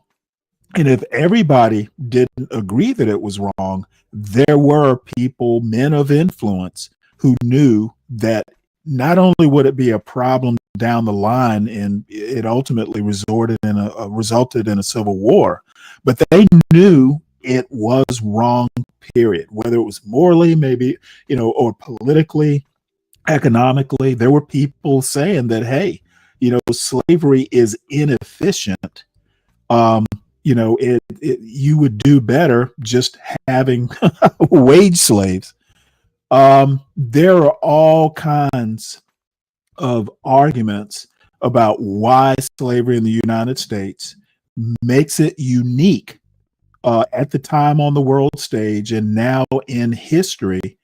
And people who want to shortchange it, they depend on their audience not knowing American history or any sort of, deeper understanding of why it was unique. The Thomas Sowell stock answer that everybody for all time, like slavery was ubiquitous in human history, not good enough. You can think past that, very lame comeback. And people get pissed off when I do. I don't accept that America wasn't unique on, in history and on the world stage. We were unique. 2017, he argues that the history of denying equal rights to Black people and other people of color racializes liberalism in fundamental ways that we're still living with this legacy today. I'm so looking forward to this conversation. The order of presenters will be first Professor Mills, then Professor Bernasconi, and then Professor Morgan. Thank you for joining in. Well, first of all, my congratulations to you guys for this initiative. It's great that you're doing this, especially in a time period when, as I don't have to tell you, there's been this backlash from the right saying this is stuff we don't need to know, stuff we don't want to hear, stuff we want to shut down and close down if at all possible. So I think this is going to be a sort of ongoing issue for the next few years, if not longer. And stuff we don't need to know. Kind of stand on it. And of course, I'm honored to have been invited to participate. So I put my thinking cap on the subject of race and political philosophy, and I came up with 7 obvious topics. So I'll just sort of go through them, doubtless there are more. First of all, you could sort of look at the issue of race and political philosophy in terms of the study of overtly racist political philosophies. So Nazism is the obvious candidate, sort of paradigm bad guy, but it's really important to sort of recognize that racist political philosophies take other forms as well. 19th century imperialism and colonialism was guided by such philosophies. And on the contemporary scene, of course, think of contemporary white nationalism. That's an example as well. Second, there's race-centered, but arguably anti-racist political philosophy. And the tendency among the opponents of this kind of approach is to conflate the two and say that any political philosophy that deals with race is by that definition racist. Whereas many of us would want to insist that you can have an anti-racist, Black nationalism. In the Latin American tradition, there's indigenismo, and that you can have Black liberalisms and Black Marxisms that bring race into the equation, and they're not racist, they're race sensitive. Number three, sort of crucial aspect, and Robert, of course, has done so much work in this respect, the role of political philosophers in creating race. I don't mean he's done work in contributing to creating race, but in documenting it. So Kant in particular, for modern racism, but there's also a new body of work by classicists and medieval scholars who argue that in fact you can find race as far back as antiquity, and that Aristotle, certainly one of the founding giants of the Western philosophical tradition, Aristotle should be seen as a sort of pioneering racist thinker of the Western tradition.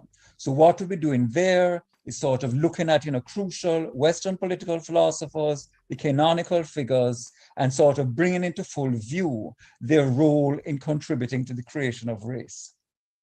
Number four, and this is meant to sort of contrast with the first one, overtly racist political ideologies, the influence of race on political philosophy, even when not formally flagged as such, even when not overt. And this is a situation we have been in until recently. We could say, of course, with the Trump years, we had a sort of return to the more overt racism of the past. But the idea is that we were in an epoch of colorblindness, of post-raciality, and certainly dominant political ideologies, that is that nobody's racist. And the challenge then is to show that despite a facial neutrality, in fact, race continues to shape political philosophy, above all the dominant political philosophy in the United States, liberalism, the liberalism of the left or a liberalism of the right. And the idea is to sort of point out that there's not the sort of clear-cut separation that one would like between overtly racist ideologies like Nazism and sort of racialized liberalism of the past, and that in fact you can find these lines of continuity. And one really embarrassing example is that in the early 1930s, when the Nazi regime is being established, Nazi jurists are looking around the world for a role model to sort of establish the racial state. And the idea is, if you'll forgive a bit of national stereotype. Just a quick comment. Some of the best theorists about Western culture and race have come from the Caribbean. Fanon, CLR James, Mills, who's now deceased. As I said, he died in 2014. I think it was of cancer. And I'm guessing this video, he was probably, battling cancer. So, and for Sugar Bum, I know you're joking, but I mean, I have to kind of, do a quick, run it through a filter, but I don't have a problem understanding him. So, maybe I ought to start using subtitles. It's probably a good suggestion. Stereotyping. They're German, they want to do it properly, they want to do it thoroughly. They look around the world and they seize upon the United States as the #1 example on the planet of a racial state. So the idea is that Jim Crow segregation was the initial model for the Nuremberg laws, the anti-Semitic Nuremberg laws of the 1930s, so that the sort of sharp dichotomization, Nazis over here, liberalism over here, you have to sort of bring them closer together and recognize that liberalism has historically, in the modern period, been racialized, and arguably, even the liberalism of today, in the sort of post-civil rights epoch, continues to show the impact of race. Number 5, and relatedly, we need to sort of explore the relation between race and the crucial array of concepts that are sort of definitive of political philosophy. So any discipline or sub-discipline has its particular set of ways of dividing up the world, a particular social ontology, a particular theoretical apparatus. And part of the point of the challenge from radical political theory, whether of race or gender or whatever, is to sort of look at these concepts and say, are they really neutral, or do they in fact reflect these biases? The clear-cut example, of course, is the feminist critique. You know, if you think of second wave feminist theory and the way it sort of looked at liberalism, where it challenged how the public-private distinction had been drawn, the way it said there are all kinds of things that we need to think of as political that have not in fact been framed as political, because you've had a male-centered and androcentric conception of what the political is. And a parallel argument can easily be given in terms of race and, you know, what counts as political in standard courses, in textbooks, in discussions of political philosophy, so that imperialism, the system of racial domination, colonialism, these are not seen as political, they're not part of the vocabulary, so that the very silence on these subjects is a testimony to the racialization of the discipline, the exclusion of imperialism, colonialism, the history of European settler states from what, you know, we teach as political philosophy, and, you know, what kind of, you know, concepts and values go along with it. Number 6, there's also the question of how we conceptualize the state. And there's a tradition in the liberal tradition, of course, you know, that the liberal tradition, so if you go back to John Locke versus Sir Robert Filmer, the idea is that the liberal democratic state is the inclusive state. It's inclusive state, it's a state of, you know, nobody being above the law, the state that recognizes everybody's rights. And as such, it's set in opposition both to the pre-modern authoritarian state, and then moving on to the 19th and 20th century, it's in opposition to the totalitarian state. So the liberal democratic state is the state of the good guys. And the problem is that while this is great as an ideal, it has rarely been lived up to in practice. So just as you had the left critique from Marxism of the liberal state as a bourgeois state, state of the ruling class, just as some feminists have argued that we need to see the state as a patriarchal state, there's an emerging body of work on the liberal state as a racial state. So the racial state should not be confined just to Nazi Germany. There's a famous book on Nazi Germany, The Racial State.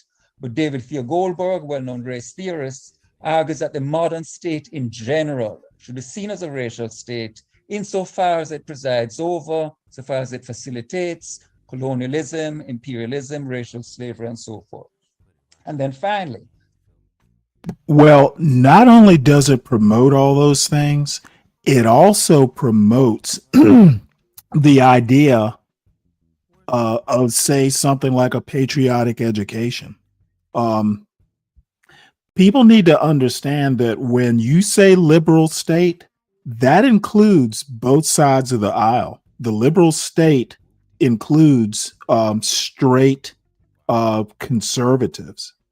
So there are all kinds of critiques, as he says, of the liberal state as an ideal.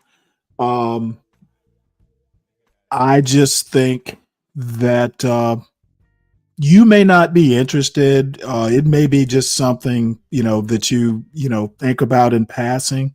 For those of us who are, amateurs, but interested amateurs, I find this actually, food for thought. And Sugar Bum, I was a black naval officer. Yes, I've experienced racism. I grew up in Savannah, Georgia, went first through 12th to Catholic schools. In my high school, my graduating class of, I think it was 96 people, there were 96 people, 4 of them were black. So the other 92 were white. So yes, the answer is yes. You are lucky. You are lucky. Maybe that's why you're queen of the blacks. To end on a positive note, there's a challenge in terms of race and political philosophy. What does one do? And of course, one response is a colorblind, eliminativist response. Any mention of race is bad. It's sort of get rid of race altogether. Let's not talk about it. Whereas the approach that I would recommend, of course, the color conscious one, what you need is a political philosophy that is race sensitive. A political philosophy will sort of recognize its history and present, of racial domination, and then ask the question, how do we articulate concepts? How do we devise a conceptual apparatus, both in the descriptive realm of understanding how the polity works and the normative realm of issues of racial justice? How do we devise an apparatus that's going to correct for the legacy of the past and its sort of continuing influence on the present? Thank you. Thank you, Charles. I'm going to just ask a very quick follow-up and break with the protocols we've been discussing. Those in literature and other disciplines may not know the difference between descriptive and normative. Can you just give a tiny capsule bite size? Yes, of course. Thank so you. The standard characterization is that descriptive, you're basically given a characterization of the way things actually are, whereas in normative, you're basically sort of outlining a model of how things should be. So you're making judgments about good and bad, ideal and non-ideal, just and unjust. So within political philosophy, a sort of distinctive area of the normative is social justice. And the area of race, which is what we're talking about, the question then is, what would a racially just society look like? We know what our actual society looks like. What would a racially just society look like? And here's a startling fact. I don't have to tell you how central racial justice as a slogan and a theme has been to discussion in the past year or so, the post-Floyd demonstrations. If you look at political philosophy in the sort of Anglo-American dominant tradition, which is supposed to have been revived in 1971 by the work of John Rawls, if you look around for any systematic treatment of racial justice in this vast body of work, there will hardly be anything. So this to me is an indication of how you can have a discipline that's racialized without being facially so. It's not that it says we're only interested in justice for white people, but in fact, if you look at the actual body of work and the exclusion of racial justice as a theme, it's a racialized body of discourse.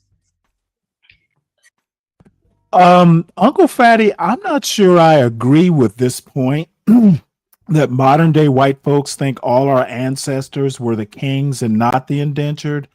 I actually think almost the opposite, if not quite the opposite.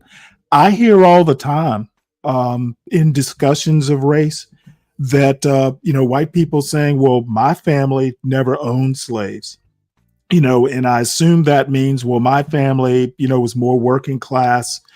My family wasn't rich. We couldn't afford slaves. That's what I assume it means. So I think I'm not sure I agree with that point. I think a lot of people, will admit that, oh, hey, we weren't rich enough in my ancestry to own slaves. So that's that. Thank you. Thank you. We'll move on to Robert Bernasconi. Thank you. Thank you, Sharon. I want to thank the Folger Institute for including me in this. I want to thank Charles for setting it up so nicely with his 7 themes. Fortunately, I didn't come up with the same 7 themes. That would have been kind of boring. We didn't get together on this. Instead, what I'm going to try and do is distinguish 3 concepts that are often confused. But before going there, I want to just take a step back and highlight some of philosophy's failures when it comes to racism. So at the beginning, I'm talking about philosophy as an academic discipline. I will become more optimistic when I contemplate the possibility that academic philosophy might increasingly include other voices, the voices of those who frequently go unheard because they don't conform to the conventions that the discipline imposes as a prerequisite for getting a hearing. I'm also going to assume that in this better future that I'd like to think we're moving towards, the discussion will be more interdisciplinary, and in particular, there will be more recognition of the importance of the rigorous study of primary documents. Philosophers have so much to learn from historians, which is why I'm happy to be included in this conversation.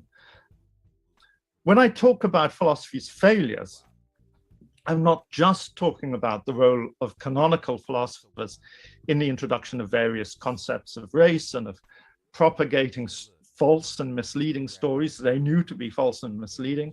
I'm thinking obviously of Kant and Hegel here, but it could be others. I'm not just talking about the failure of almost all canonical philosophers within the modern period to be at the forefront of the fight against slavery. And I'm not just talking about how few philosophers teaching in the United States in the years immediately leading up to the Civil War were ready in their lectures in moral and political philosophy to question with any real seriousness the legitimacy of slavery, even though they were well aware of the discussions that had come to a very different conclusion at that time in Europe. I say I'm not just talking about those things because they belong to the past, but they continue into the present. And I'm concerned with the failures of philosophers today, the failure still today to re-examine the formation of the philosophical canon and open it up to debate.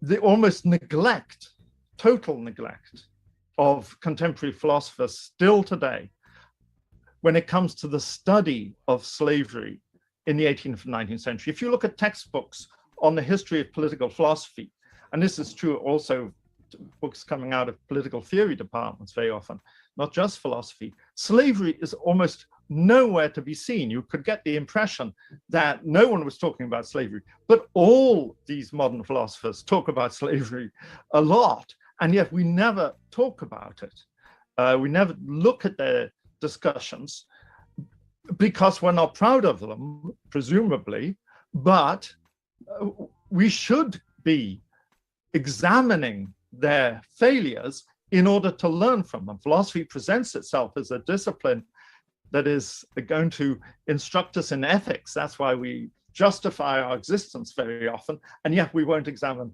the ethics that we've been teaching, very often continuations of the previous forms of ethics. And of course, there's the fact that philosophy is among the whitest of all the disciplines in the liberal arts still today. Now, I believe no one has done more to change this situation than Charles Mills. His 1997 book, The Racial Contract, has done a great deal to transform the discipline. One wonders if critical philosophy of race would be a thing, a discipline which people get hired to teach if it wasn't for Charles. So it's a great honor to be in conversation with him today. But what is critical philosophy of race? It's not a set of dogmas. It's not even an interpretive framework as such. It might turn into one. It's an attempt to put philosophy to work to assist in the fight against racism by rendering racism more visible and more intelligible. Some people, including philosophers, still tend to focus almost exclusively on the racism of individuals. They do so by abstraction or by focusing almost exclusively on lived experience. But whenever philosophers look at racism at the level of individuals, either from the standpoint of the racist or of the oppressed, by isolating it from the forces, legal, moral, economic, political, and always historical, that produce that racism and those effects, all hope of understanding the meaning disappears. I've been talking earlier about academic philosophy as an institution. And we know we cannot get to the institutional racism of philosophy simply by studying the individual philosophers in the discipline. If we want to understand why no moral philosopher teaching in the United States in the years before the Civil War addressed slavery, we would need to ask a whole set of questions. How did those institutions function? The pressures that were on them? Who was teaching these courses? Usually it was the president of the university, and the president was appointed by a board which was often religiously affiliated. They were trying to attract students. You have to look and see where the money is, who's paying for the students to go to the college to understand why they're teaching that slavery is legitimate in that college. I know there were one or two philosophers. Zaman is a good example of a philosopher who goes against slavery. But for the most part, you have people who, even when they're anti-slavery, someone like Francis Lieber, he won't say anything to that effect in his lectures. So it's clear that to understand institutional racism, we would need to look at structural racism. In other words, we need to go further, take a broader view and look at these forces that I've just identified, those forces that frame the institution and secure its survival. So I know I'm moving very quickly, but I've moved from individual racists through institutional racism to structural racism. And we would then have to undergo a genealogy of the notion of racism. We need to understand how you didn't have the word racism in the English language, well, hardly at all, until around about 1938. Before then, people talked about racial prejudice, but racial prejudice was thought by many people to be a good thing. It was an evolutionary designed mechanism to keep the races apart. Racism becomes a concept in English as a way of describing anti-Semitism in Nazi Germany based on the biological claim that Jews constitute a race. It's only from that starting point that it becomes this, comes to include anti-Black racism. But the conception of racism is not modeled on the way Blacks were treated. It's modeled on anti-Semitism. And that's why Fanon in 1956 has to introduce the concept of cultural racism to go against this narrow conception of racism. And then in 1967, I believe it was, Stokely Carmichael and Charles V. Hamilton, they're the ones that introduced the notion of institutional racism. But for them, it means acts by the total white community against the Black community. From there, institutional racism becomes more narrowly defined, particularly in the United Kingdom, and then gets imported back into the United States in something like the sense that I just described it. But today, the challenge that faces us is how do we make sense of this notion of systemic racism that we hear everywhere, but nobody is willing to define, nobody is willing to explain. For a lot of people, it just simply means the widespread prevalence of racism. In other words, it becomes a statistical concept, but it does nothing thereby to render racism more intelligible. It provides only a account of how there is prima facie evidence of racism. Now, in my own work, I've tried to draw on resources from Fanon and the late Sartre that to address these kinds of questions around how we make systemic racism more intelligible. And in doing so, I've always found myself having to turn to history in order to do so. And that's why it's such a privilege and a pleasure for me to be on the same screen as Jennifer Morgan, whose book, Reckoning with Slavery, came out at the weekend. I've already read it. I recommend that you all do so as well. Because you see, particularly if you compare it with her earlier book, Laboring Women is archival, it's statistical in many respects. I mean, it's much more than that. But in the new book, there's a profound reflection on methodologies of how we negotiate the relative absence of Black women from the archives of slavery, and yet their central role within the perpetuation of slavery as a system. And so you can see how what Jennifer, if I may call you by your first name, Jennifer, in her book, is engaged with very many of the same methodological issues that the critical philosopher of race is. She's drawing on the work of people like Saidiya Hartman, Hortense Spillers, Fred Moten, Cedric Robinson, and so on, Christina Sharp, the kinds of people that I'm engaged with when talking with my students. We're sharing many of the same texts. And I think, therefore... Let me pause this right quick. Sugar Bum brings up a very interesting point here. She says racism has to have a level of power. A man working at your job does not have power over you. Frankly, I'm not sure what you're getting at. Racism is the ism in racism. Usually when ism is used, it's an ideology. In this case, usually ism implies something that's systemic. Okay, so this man has a prejudice because of racism. Okay, one person does not, have the power. The racism is a cultural, political, social. It's systemic. So the man with the prejudice is a racist. Okay, racist and racism, while related, are not the same thing. So the man could be a racist.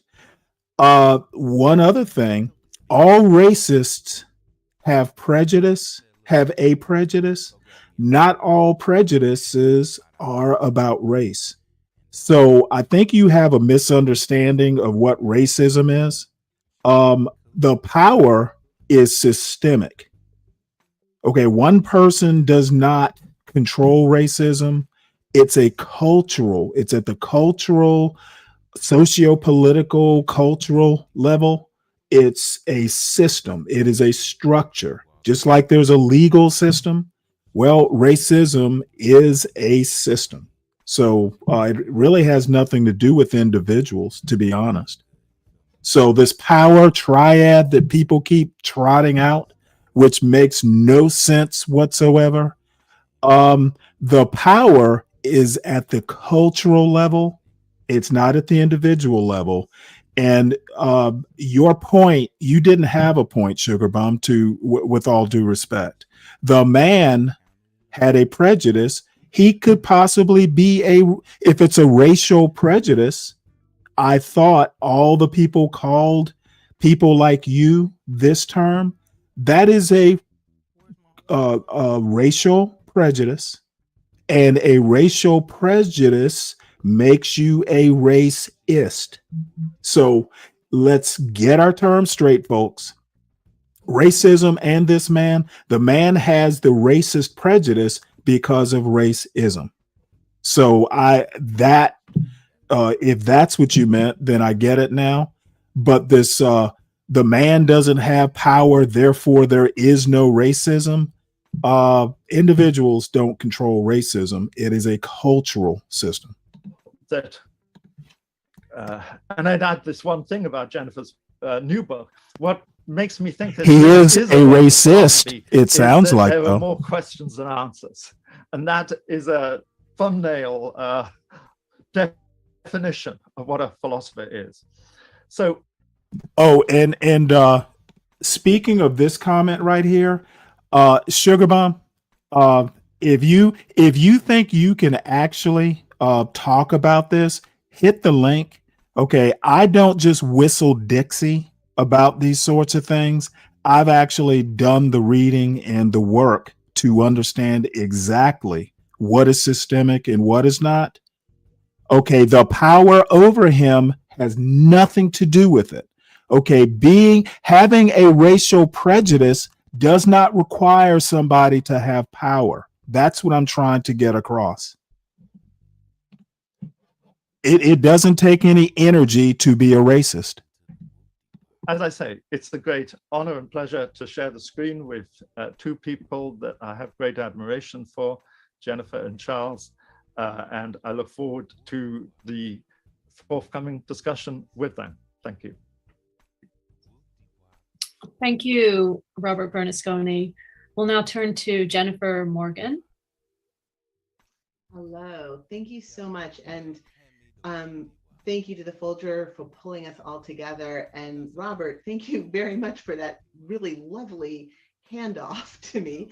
I'm really excited about this conversation. I think all of those of us who are not philosophers, although I will definitely take the compliment that my work approaches a philosophical work, have been real, obviously I'm sure many people who are watching are very interested in thinking about what we mean by critical race thought and how we get to that place. And I think that this conversation is going to be very, very informative.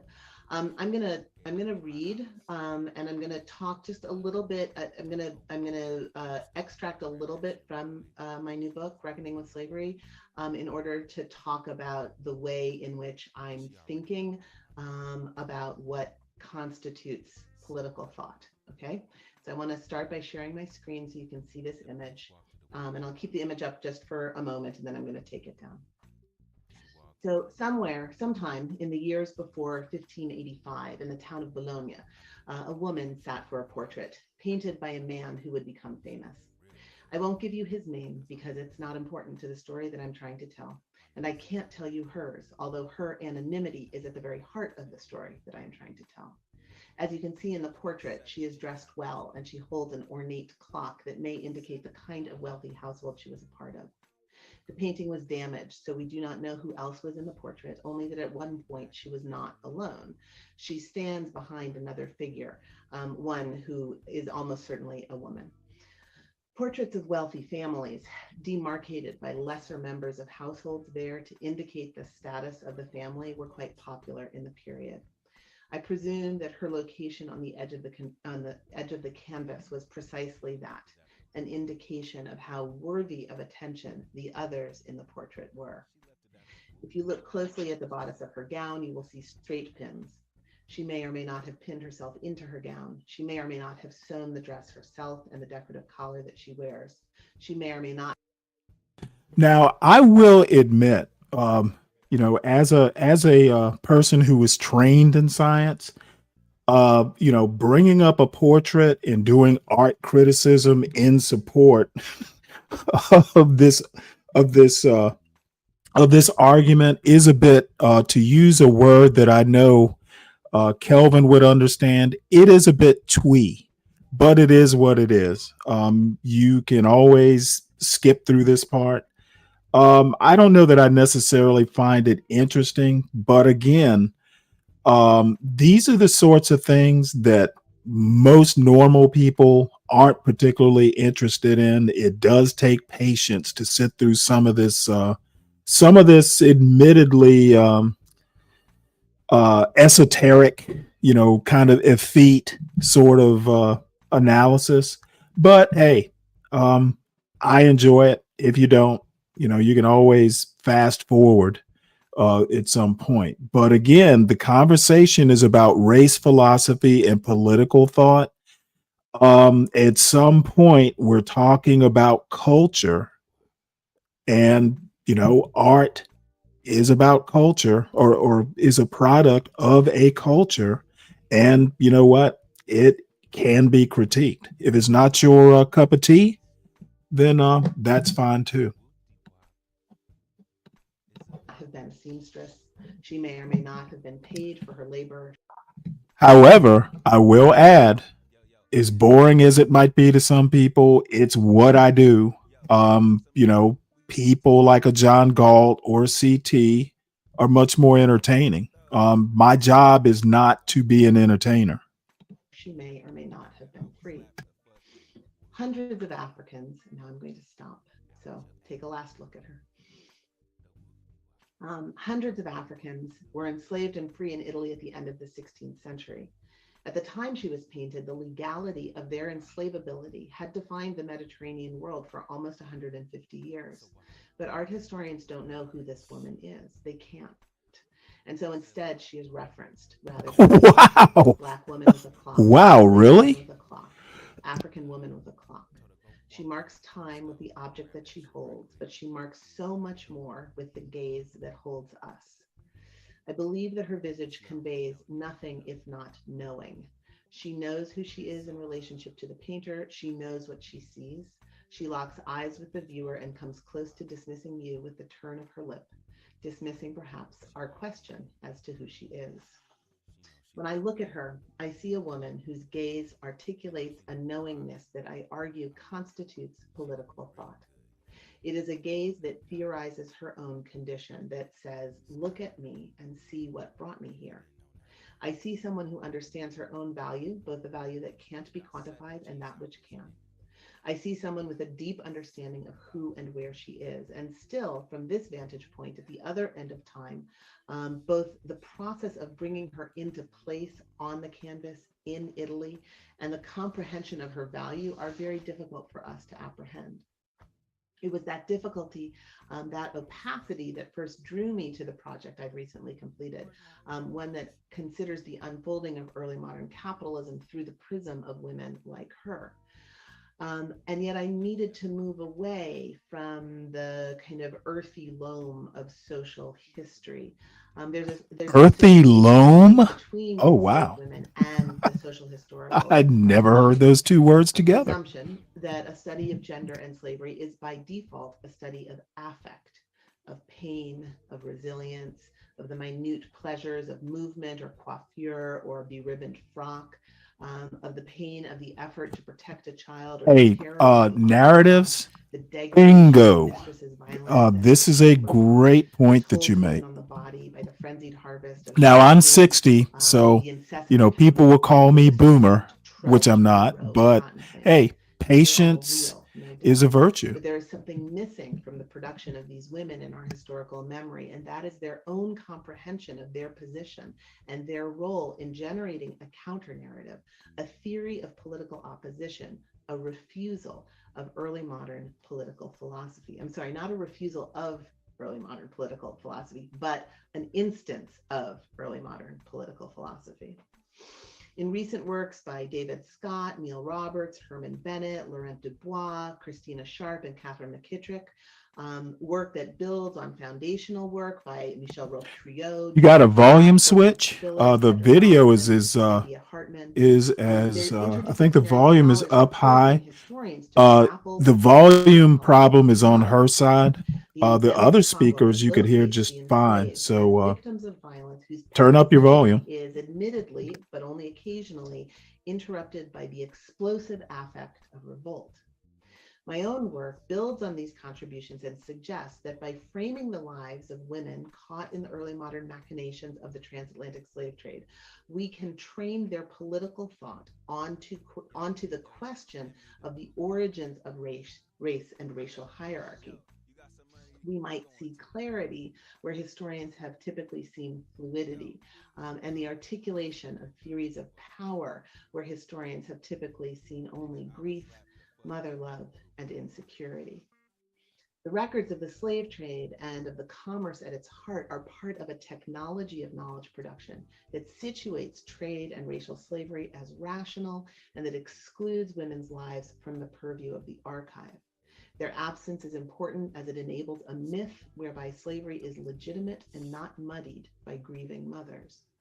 Women as producers and reproducers have been at the heart of Atlantic slavery from its inception, but because of their capacity to birth the wealth associated with the slave trade, they brought, I have argued, a critical comprehension of the depth of violence embedded in this new idea of hereditary racial slavery. I argue that this clarity of awareness is at the heart of what we currently are thinking about as racial capitalism, and that the erasure of these women's critical understanding of what was being wrought through their bodies is a key and profoundly under-theorized aspect of the history of the Black Atlantic, and in the context that we are discussing today, of the history of political philosophy.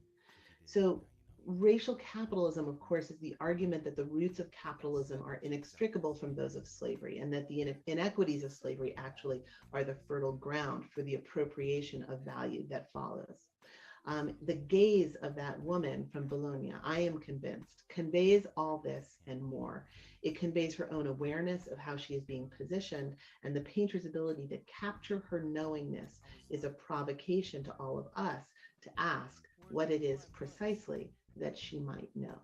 And that, to me, is at the heart of the question of how we think about race and the history of racism, the history of racial hierarchy, and the onset of the early modern and of modernity.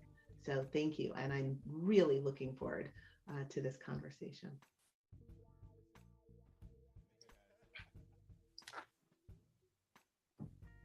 I'm going to open it up to here. Thank you so much. These three brilliant presentations.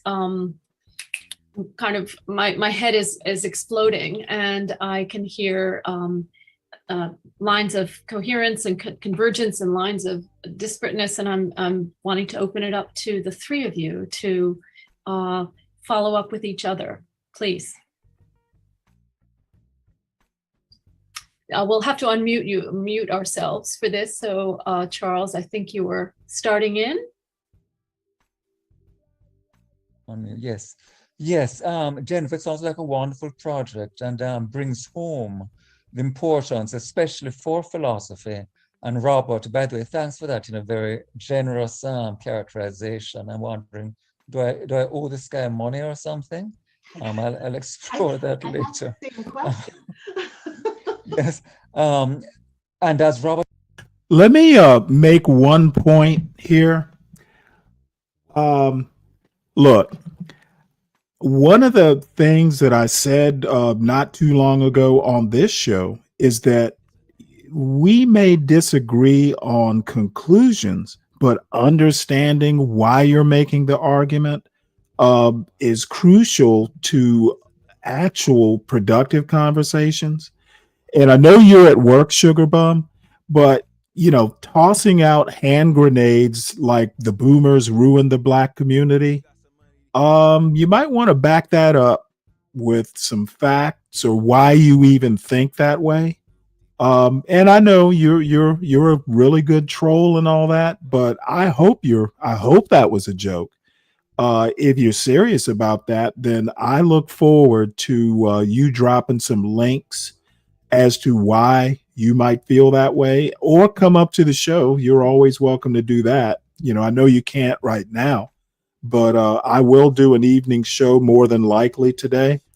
So, tossing out hand grenades like boomers ruined everything, that'll probably get a laugh and some agreement in other chats. Not this one in particular. Most of the people that tend to come to this show tend to be a little bit deeper than one-liners and talking points. Emphasized, the whiteness of philosophy remains extreme all these decades later, despite so many years of complaint. And one reaction to that is that people interested in these issues, not, of course, that it's only philosophers of color who work on race. I mean, Robert is a great example of a white philosopher who's made wonderful contributions, but that you have to read a lot of material outside, because sometimes the really interesting conversations far more advanced than what's in philosophy itself are in history, political science, and so forth.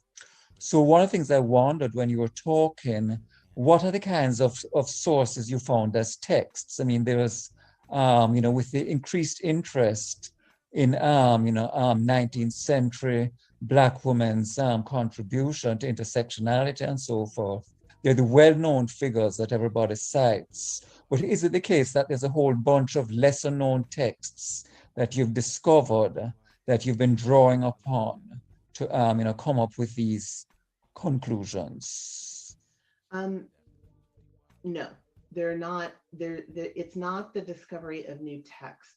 It's the methodological it's a methodological intervention that says that we need to ask the question. So in the field of history, and certainly in the field of early modern Atlantic slavery studies, comparative slavery, there's been an enormous amount of very generative work about the problem of the archive, the way in which archival evidence does not support the project of doing those kinds of social histories, particularly as you move earlier than the sort of mid 18th century, right? And that remains the case. The archive problem it continues to be a problem.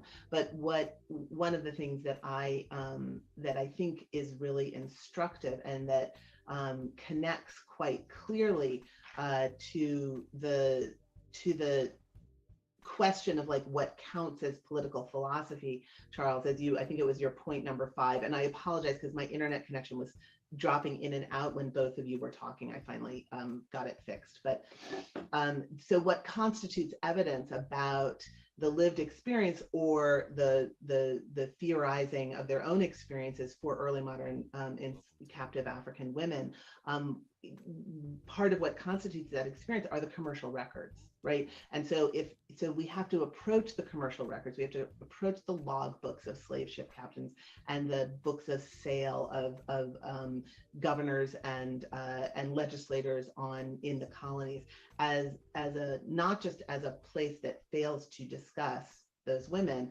but sometimes a place where they are discussed, but they are discussed in ways that are hard to find.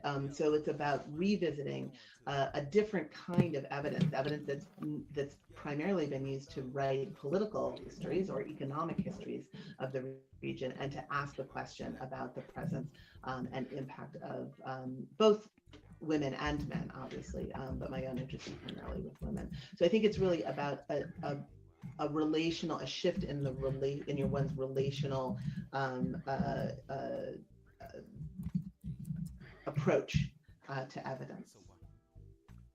If I can say, I mean, I think that's what's so brilliant about your book, that I mean, if you take the grid that I provided, that we start off with a description of lived experience, and then we move through institutional racism to structural racism to the systemic racism.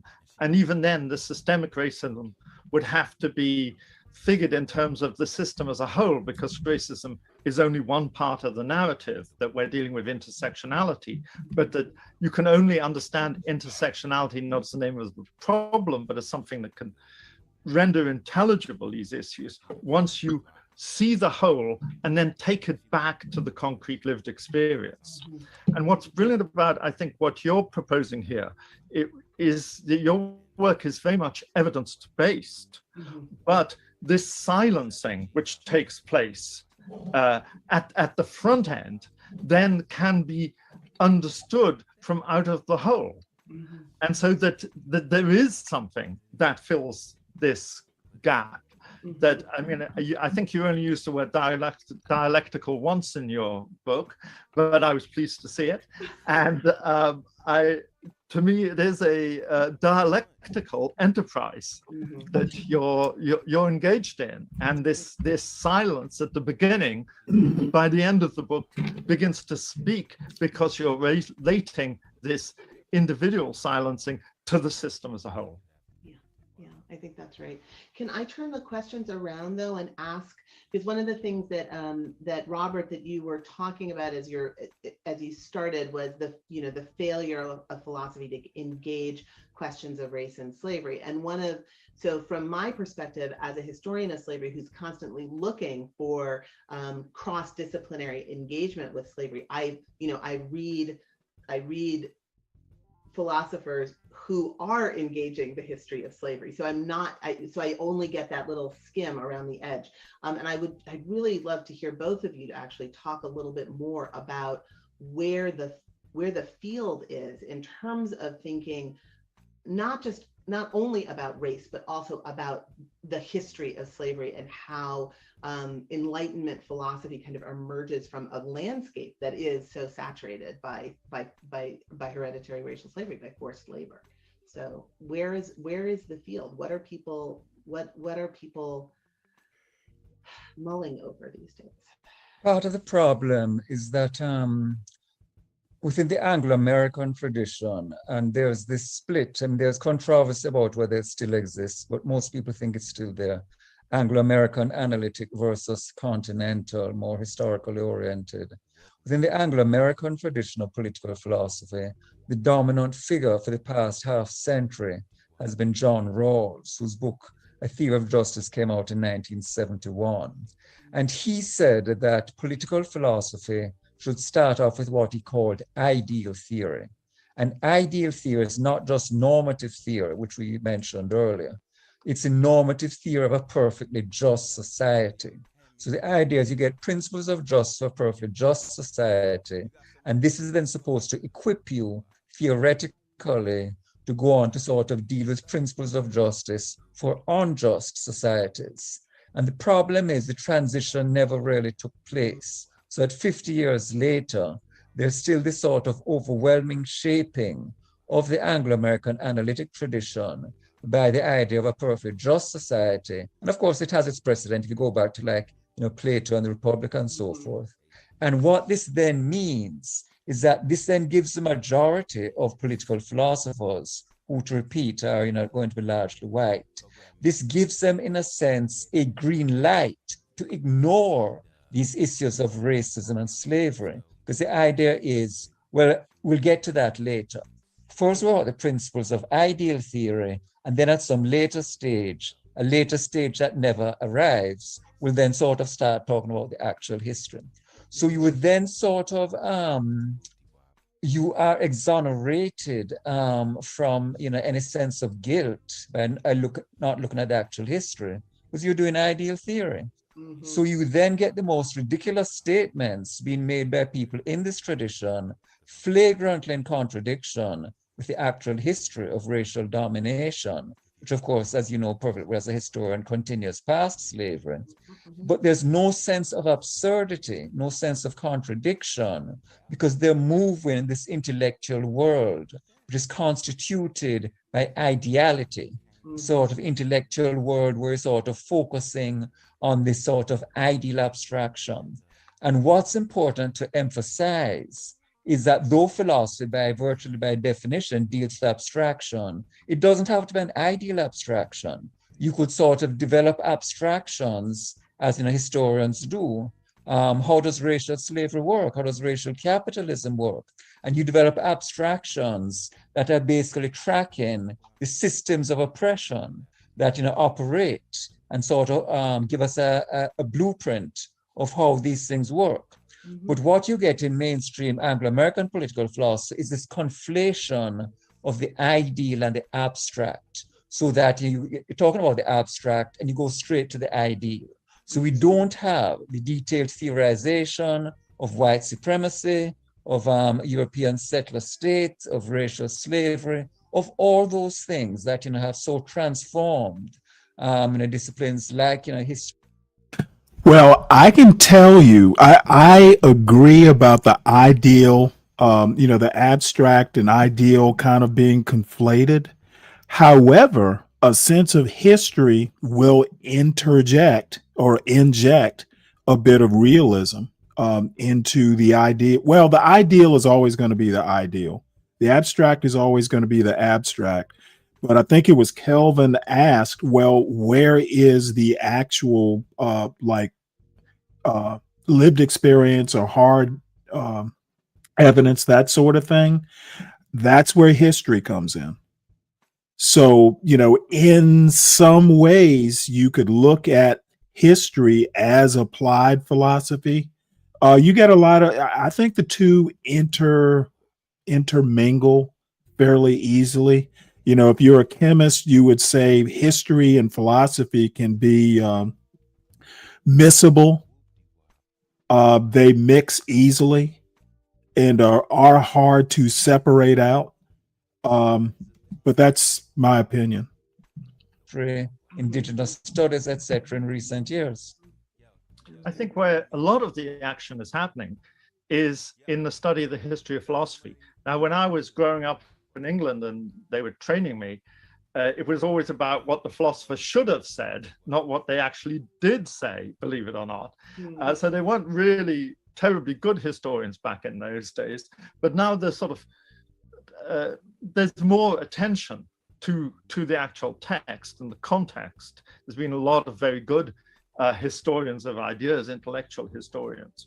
And so now it's been possible to pose the question about, well, what was Locke's attitude towards slavery in reality? And the same for Kant. Why is it that Kant never speaks out against slavery, whereas everybody else is doing so at the time? And there are questions about a manuscript that he never published, which looks, maybe it was against slavery, but maybe, and so on and so forth. Probably it was just against the slave trade, and so on and so forth. And so what we've been dealing with is an idealized Locke and an idealized Kant.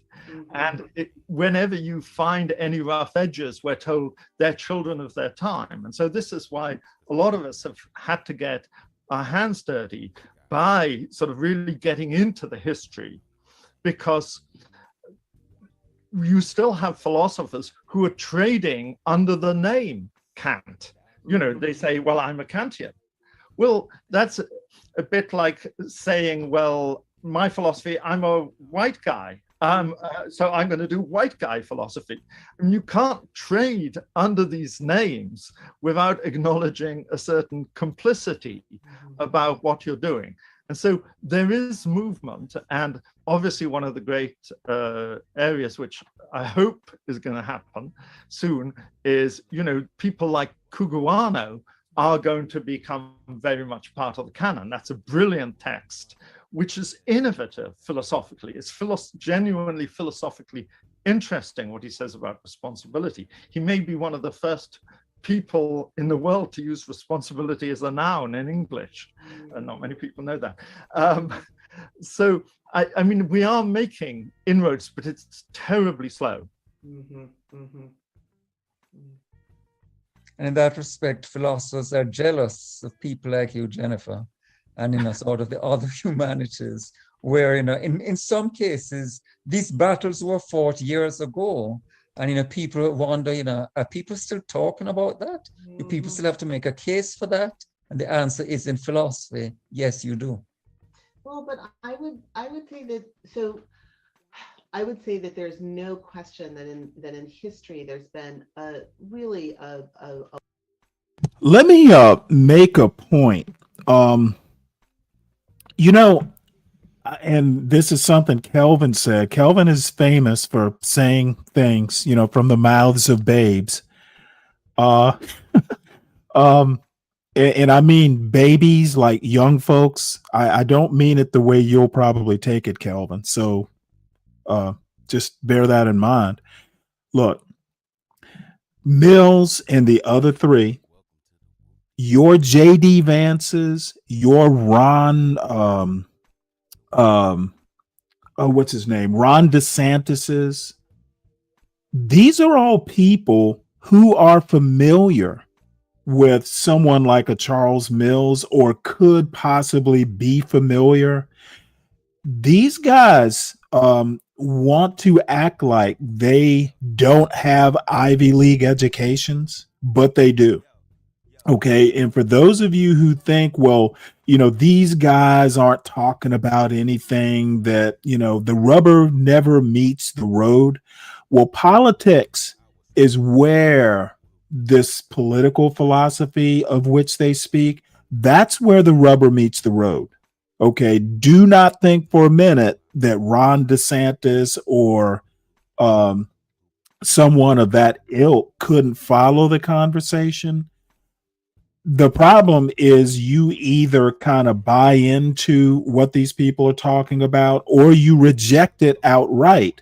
But I always bring up Quigley Down Under in that one scene, the last shootout between Alan Rickman and Tom Selleck, where they do the draw, the 6 shooters, and Tom Selleck basically, shoots the Alan Rickman character, and the Alan Rickman character, looking up as he's dying, goes, "Hey, I thought you didn't know how to use a Colt or a pistol." And Tom Selleck responds, I said I had no use for it. I didn't mean I couldn't use it. Okay. The Ron DeSantis's of the world, they may outright have no use for, what Charles Mills has written, but don't believe they don't know it. They know what they're rejecting. So the rubber does meet the road in these sort of, highfalutin conversations. Do not think these people have no connection to reality. A wellspring of new work that comes out sort of, I would say, beginning in the 1990s of really kind of careful and in-depth social historical studies of slavery and the trade, and the incredible work on the transatlantic slave trade database, et cetera. So there's a lot of material there. And what that means is that for scholars like myself who want to ask these questions that sort of we all say this, but it's really true. I'm standing on the shoulders and the work of so many more studies now in 2021 than I was even in 2003, right? Like the fields have grown tremendously. The fact that we, I think about the impact of Saidiya Hartman and this notion that we need to consider slavery and its afterlife, right? Like that the afterlife of slavery has become an incredibly common, but still incredibly generative and useful way to help. Kelvin, you know what? One thing that annoys me is that when people continue after you tell them you have no clue what you're talking about, and here's why, they keep spouting the same nonsense. You don't live in the United States. And while we appreciate you telling us about the pathologies in England and Britain, there is no connection. Okay. As I stated earlier, teenage pregnancies are down, like down by a lot compared to say 20 or 30 years ago.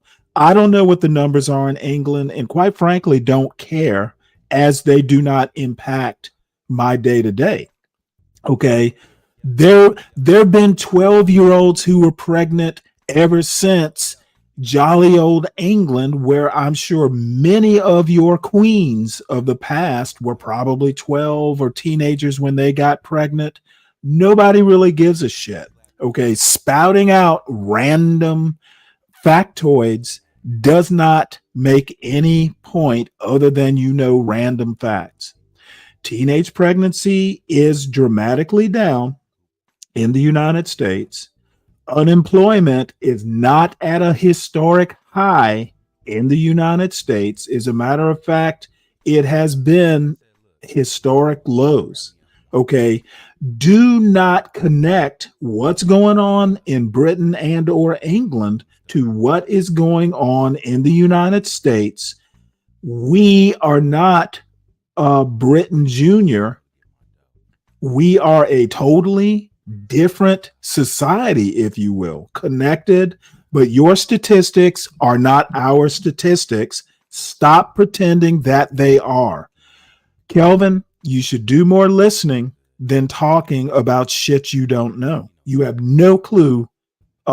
In 12-year-old pregnant women throughout European history, it's probably more the rule than the exception. These days in the United States, a 12-year-old that's pregnant is an exception, nowhere near a rule.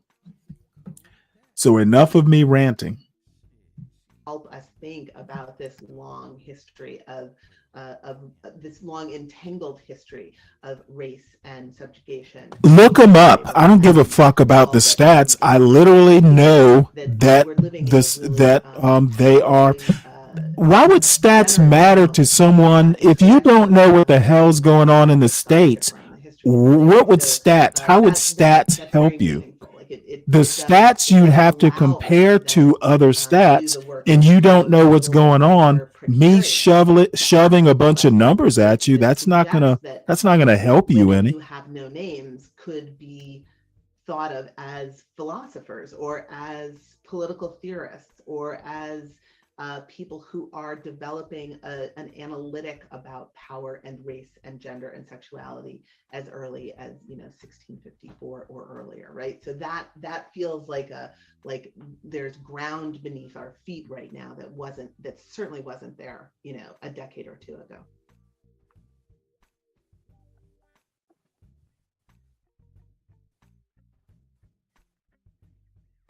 I want to throw in a question. This has been so engaging. And this is to something about once failures are recognized, if they are ever fully recognized, once complicity is seen and avowed for, what do we do with these legacies of enlightenment? That is, Kelvin, counting the let me help collection this. of data, Let me help this Kantian this notions of English autonomy. lad a bit more. He assumes, and let me bring this up and read it because it does make me chuckle. Might Personhood. even be do? worthy of a show title. Obviously, there's a terror right now. So Kelvin says maybe in your projects that was the case. I assume he means something about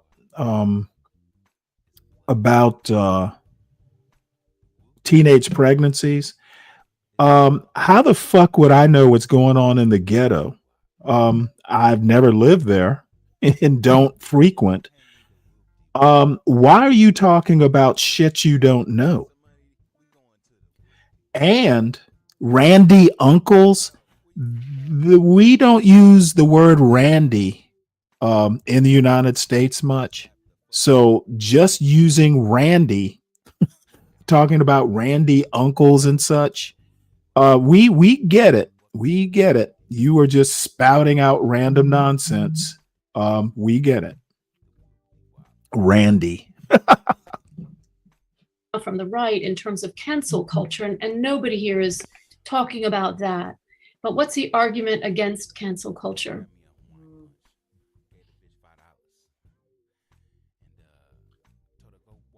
Not in the sense of canceling Kant, but in the sense that the disciplinary traditions that have created the thinkers that all three of you are have rested upon this history of exclusion and formation as how do we make sense of that? Systemic racism is part of our own presence here, is taking account of that. What do we do with that multiple and multiply complex legacy without canceling it, or are we looking for ever better reckonings with it? Well, there's a range of options. Hold on one sec. There is. You do realize what Randy means, as in lusty, as in lascivious. Come on now, don't play dumb now, Dr. Kelvin. Don't you have a PhD? Surely you've taken an English course and you have an idea that words can have multiple meanings in English. Surely, Dr. Kelvin, you know this. Okay, we aren't all stupid over here in the United States, and we all don't live in the ghetto either. The option, and usually sometimes you gets it from one's students. There's a kind of revolutionary purity. You discover, let's say, that Kant was a. And once again, Kelvin is doing his John Galt imitation. If you go and you look at the FBI statistics, it's not an issue in the Black community. If you look at SA and pedos and all that sort of stuff, the statistics don't bear out your John Galt beliefs, Kelvin. Racist, that comes as a big shock. You have zero interest in reading anything by Kant, so you can't say Kant was a racist. No, I want you to read the groundwork for next week. No. You have already made it in a clear way. We do not want to read the groundwork. So there's that kind of approach where there's the thought that if you look back at the history, you sort of, pick out all the races and sex, and then you don't read them. Of course, you're not then left with very much to read. So there's that approach. There's a sort of mainstream approach. I hope it's getting somewhat less mainstream, which is that you sort of say, and Robert mentioned, this kind of approach, creatures of their time, unfortunate. Let's sort of, observe a minute silence for the sexism and racism, maybe shed a tear or two, put an asterisk or a bracket there, and then continue as before. This is a really interesting thing. And then continue as before. So that acknowledgement makes no difference in terms of the actual understanding of the theorist. So the challenge, a third way, obviously, is to sort of grapple with the racism and sexism and then say, what does it mean for the body of work? Is it the case that, you can say, well, there are these whole sections which are not affected by it, and we sort of look at those? Is it the case that, you have to face the fact that the racism and sexism are more pervasive than you understood? Is it the case that even though the racism and sexism have this profound shaping effect, you can try to reconstruct, you can try to sort of reimagine a Kant, a Locke, a Hegel, that is not sort of contaminating these ways. So I think these are the interesting questions that are facing us now in terms of how you deal with this legacy of the past. And insofar as you're getting more and more people who are women, people of color, people interested in issues of post-coloniality, these questions I think are not going away. And this challenge then is going sort of around, for us. And if I could put in a minor plug here, I've been asked to guest edit a well-known Kant journal that's going to, it will have a special issue under the rubric of radicalizing Kant with a question mark at the end. And the idea is, can you get a radicalized Kant that is sort of in some sense purified of this, even if we don't want to call him really Kant? He's scare quotes Kant. He's not Kant actually. There's Kant's dark twin. This is Kant's good twin. The actual Kant is a dark twin, and this guy is a light twin. There's that approach. Or is it the case that we have to face the fact that there's no hope? There's no hope for Kant. So several scholars have been organized for this. In fact, I had a meeting with a workshop with them, and also one of the editors of the journal this morning. And the idea is people are going to be sort of working on these papers. So I think it's going to be a landmark issue and could possibly set the example for treatments of other canonical figures. So what do you do with Kant? What do you do with Hegel? What do you do with Locke, et cetera, et cetera? I think that the crucial thing is that these issues are put on the agenda rather than just being shoved under the carpet as they are with the moment of silence, now let's continue as before approach. Well, I want to help Charles out here by giving him the answer to the question. No, there can't be radicalized Kant.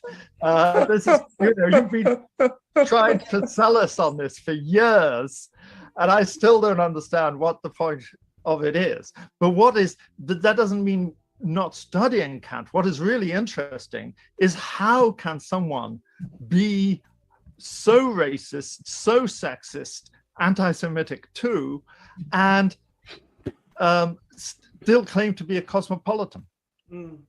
Now that to me is really interesting, because cosmopolitanism hasn't gone away, and a lot of these cosmopolitans or cosmopolites or whatever they call themselves trade on the Kantian aspect of it, but they want to throw out these other bits. But if there's going to be a cosmopolitanism which is self-reflective, which is suspicious of itself, then reading Kant is exactly the starting point you should make. So I think it makes Kant more interesting once you become honest about Kant, instead of this constant dishonest, am I really saying this on tape? Apparently, this dishonesty. No, it's just the four of us.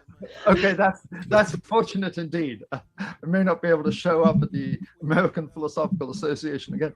I mean, this is the problem that I think that we're dealing with, that everybody thinks that it's easy to tear these things away, whereas what we need to do is really see how these things get interlinked.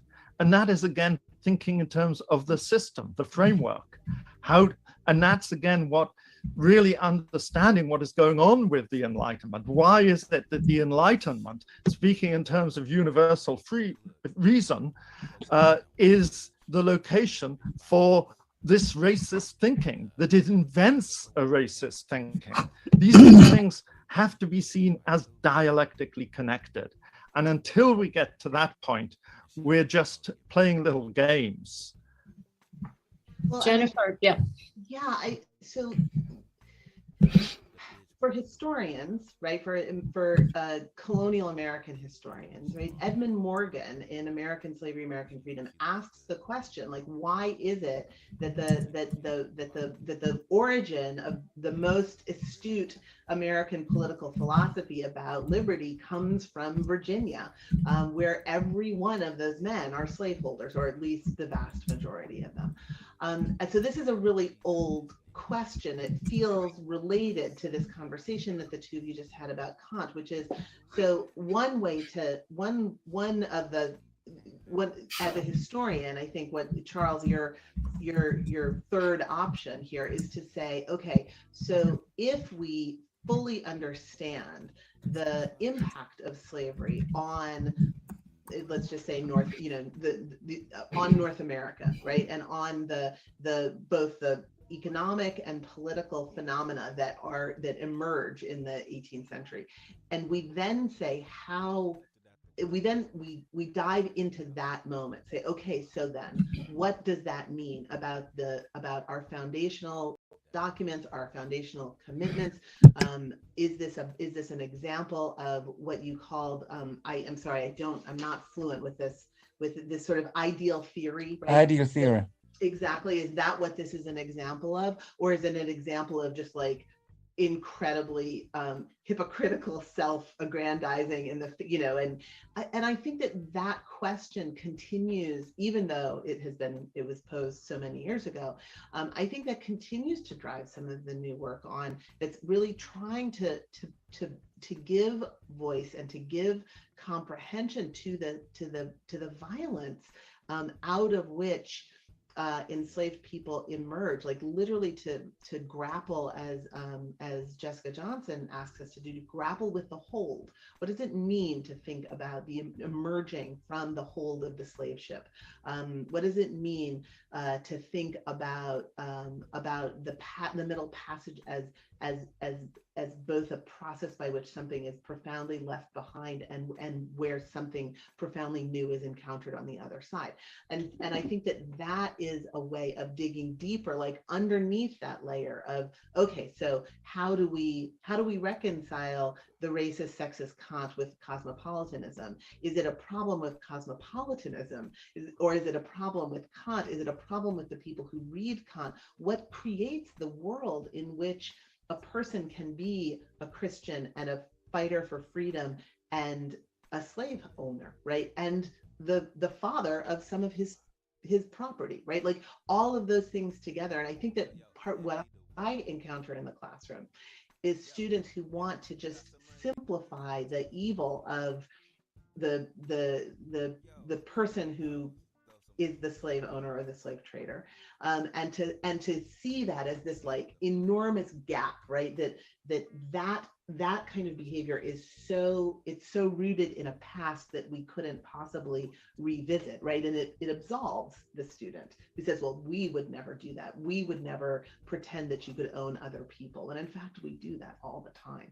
And I think that part of the challenge is to unearth the kind of quotidian, mundane ways in which that level of violence coexists with all sorts of contradictory aspirations for freedom and autonomy. So, that feels like a really crucial set of questions.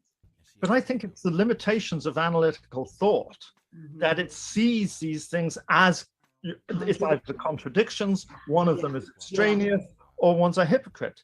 The two things necessarily go together. Our conception of freedom comes from the Greeks, which was a slave society. It's not surprising that when the conception of freedom is revived, it again relies on a slave society. When they rediscovered Aristotle, they weren't reading Aristotle, but when they did around about the 1840s, the slave owners in the South started saying, that's what I'm talking about. What we have to do is another conception of reason, but dialectical reason is the standard way of talking about it. Charles's first book, I think it's your first book, is all about dialectics. I mean, it played its role there. And so, I mean, this is why it's a methodological framework. Thank you so much. I'm grateful to listen to you all, and I know our listeners are too. I've got some questions queued up from those who are watching right now. I have a question, thinking of Dale Turner's work on, this is from the YouTube viewers, thinking of Dale Turner's work on philosophical struggle between settler state and native nations over sovereignty and the deep ontological differences. Can speakers address the erasures in political philosophy history of these differences? Well, as I was saying earlier, if you have a discipline that barely even wants to acknowledge race with respect to what was so central to the country, racial slavery, then you can imagine how much more difficult it is to sort of raise the question of race as it has affected indigenous peoples and their particular perspective. So the idea of a racial state, as I mentioned, which is getting more and more discussion, and I mean, not in philosophy, but in other areas. You can raise the concept of a racial state, obviously, insofar as it's a white settler state, it's going to be a racial state. It's privileging those who have arrived, those who invaded, those who have conquered against those who are native. But you won't find this being a question in mainstream political philosophy. And there's this phrase that you find in John Rawls's A Theory of Justice, which I've often cited, because in a sense it sort of sums things up so nicely. Rawls says we should think of society as a cooperative venture for mutual advantage, in which the rules are basically designed to benefit everybody. Now ask yourself, how could that possibly be an accurate characterization of the United States? I mean, it's just ridiculous. And it's not the case that the rules were designed to benefit indigenous peoples or African slaves. Nonetheless, this is how John Rawls says we should think of society. So in terms of one of the points I mentioned, the racialization, I'm sorry, problematic phone here. In terms of the racialization of the discourse, this is an example of it. Nowhere in Rawls's work are you going to find deprecatory comments about African Americans, about Native Americans. You won't find negative ones about Native Americans because they don't appear at all in the 2,000 pages of his 5 books. But apart from that exclusion, once you characterize society in this way, or say we should think of society in this way, that's a racialized conception. You're basically taking up the perspective of the European settler population. And it then means that your whole discourse is going to be shaped by this way of looking at things and the peculiar political problems that arise for this population and not for those subordinated by this population. So the answer to your question is these are people who don't even want to admit racial slavery as a central political reality, let alone indigenous conquest. Yeah, I mean, just to add to that, I mean, if the ideology of settler colonialism is expounded by John Locke in the second treatise, if you read Samuel Stanhope Smith's Lectures on Moral Philosophy, published at the beginning of the 19th century, he was president of, was it Princeton? I think so. One of these important colleges that never invite me to go and speak there. Where did that come from? He's repeating the same ideas. And so it's no surprise that within a few years you get Indian removal. I think it's also significant that, when I think about there's a lot of work right now on the part of historians of the early 19th, 18th, and 17th century who are talking about the interconnection between settler colonialism, the dismantling of indigenous land claims, and hereditary racial slavery of people of African descent, as those are being interlocked. I don't want to hazard a guess as to who is where the field sees like the originary studies of that, but from my perspective, the work of Sylvia Wynter to think about 1492 and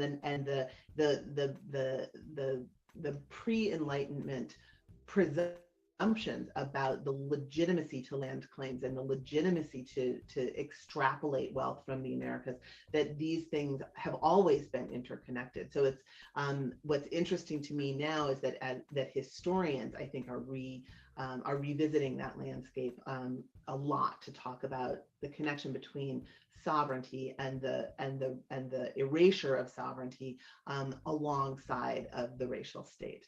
Racial as in race, not as in erasure. Those two are connected, though, clearly. I have another question from the chat, and this is jumping on. Well, we only have a few more minutes, so we'll kind of go quickly. Jumping off from the acknowledgement that the field of British political thought has been slow to take on board acknowledgement of race, slavery, and enslavement, racism, and so on, and the kinds of new thinking that this conversation is generating, the forms of political thought that Jennifer Morgan's looking for in moments of reticence, for example.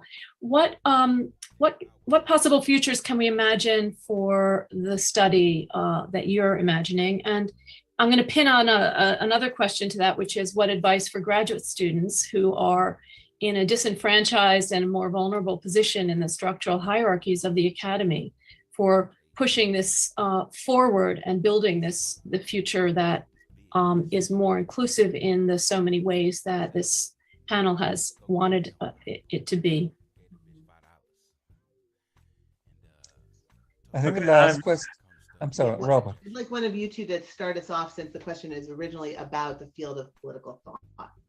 Okay, well, in terms of political thought, the quick answer is there are even fewer continental philosophers in the UK than there are in the United States. So of course, nobody's going to be dealing with the history and dealing with these complex issues that they're trapped in their idiom in the way that Charles describes the Rawlsians as being trapped in their idiom. It's going to require a revolution in the way one does philosophy and a historical turn, as I like to call it, for these issues to be addressed.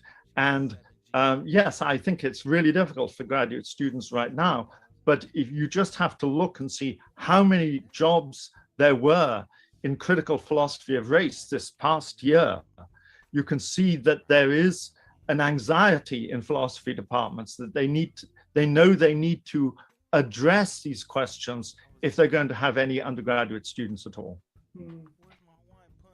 I would just add that there's a moment when I talked about the disciplinary location of studies of women in slavery as being primarily in social history, right? And that is so there, I said it. What is lacking is in the discipline of history is an understanding of slavery and enslavement and racism and race as a crucial part of intellectual history and the history of ideas. And I do think that there's a turn in that aspect of the field of the historical profession, and a willingness to take on the history of racial ideology. And that's certainly, again, it's a place where there's a lot of interdisciplinary work that by historians who are reading in philosophy, who are reading in political economy, who are reading in literary studies, and in religion, histories of religion, et cetera. So that there's a kind of excitement there, I think, and a push in areas that have been very hostile in the past. The Renaissance studies, medieval and early modern studies, as places where, okay, now we actually do have to take on questions of race and racism, enslavement, et cetera. So I think that that is also a place of intellectual growth. Charles, did you want to? Well, just going back to the original question, and Robert had touched on this. It is really very difficult for contemporary graduate students. I mean, all of us are full professors, with, the security that comes with that. But in a terrible job market, terrible even before recent events, you're going to be vulnerable in so many ways. I've been really impressed by the number of sort of solidarity declarations grad students have made with Black Lives Matter, in terms of making demands of their home institutions to change the curriculum, hire more people of color, bring more voices from these marginalized sections, onto the syllabus and so forth. But in terms of the individual, as against, the grad students as a whole organizing, I think it's going to be really very difficult for them.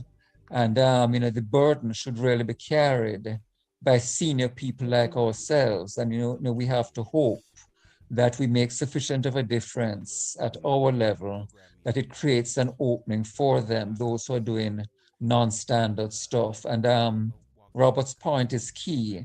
If it can be shown that there's a payoff in the sense that, people will come to these classes and they're less likely to come to those classes, then maybe for that unprincipled reason, you can hope to get more material on race and these kinds of issues than you currently have.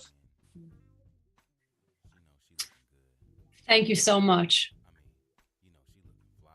Yes, thank you. It's been an amazing conversation that we in the audience have been so privileged to eavesdrop on these great thinkers today, wrestling with the conundrums that cross their disciplines. Thank you so much again for this. And a special thanks also goes to the Andrew W. Mellon Foundation for their support of this series. I'd like to extend my gratitude to our audience.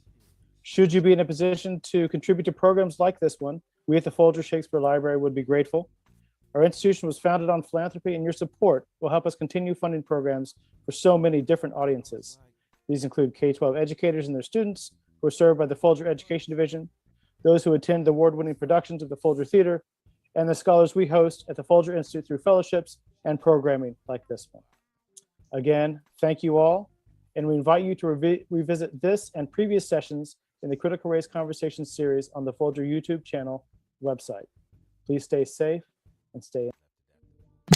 All right, folks. I actually enjoyed the conversation, and to Kelvin's point, I'm talking more like the 1250s or the 1350s. Again, 12-year-olds pregnant used to happen in your own history. And my point about apparently they don't teach much English history when you were in primary schools, that's a you problem. I wasn't talking about the 1950s. So in any case, we are coming up on 4 hours. I'm getting a little winded, and looks like the audience is wandering off. They're probably all taking siestas. I will probably be back around 4 or 5 because I do have a couple more things we can go over. So everybody have a good afternoon, and more than likely I'll see you this evening. It's not a guarantee. So everyone, take it easy. And by the way, make sure you hit the like button on your way out. If you are new and kind of like these sorts of political, cultural types of topics, not a whole lot of fuckery, though it does happen occasionally. and it tends to get it tends to happen more on the weekends. I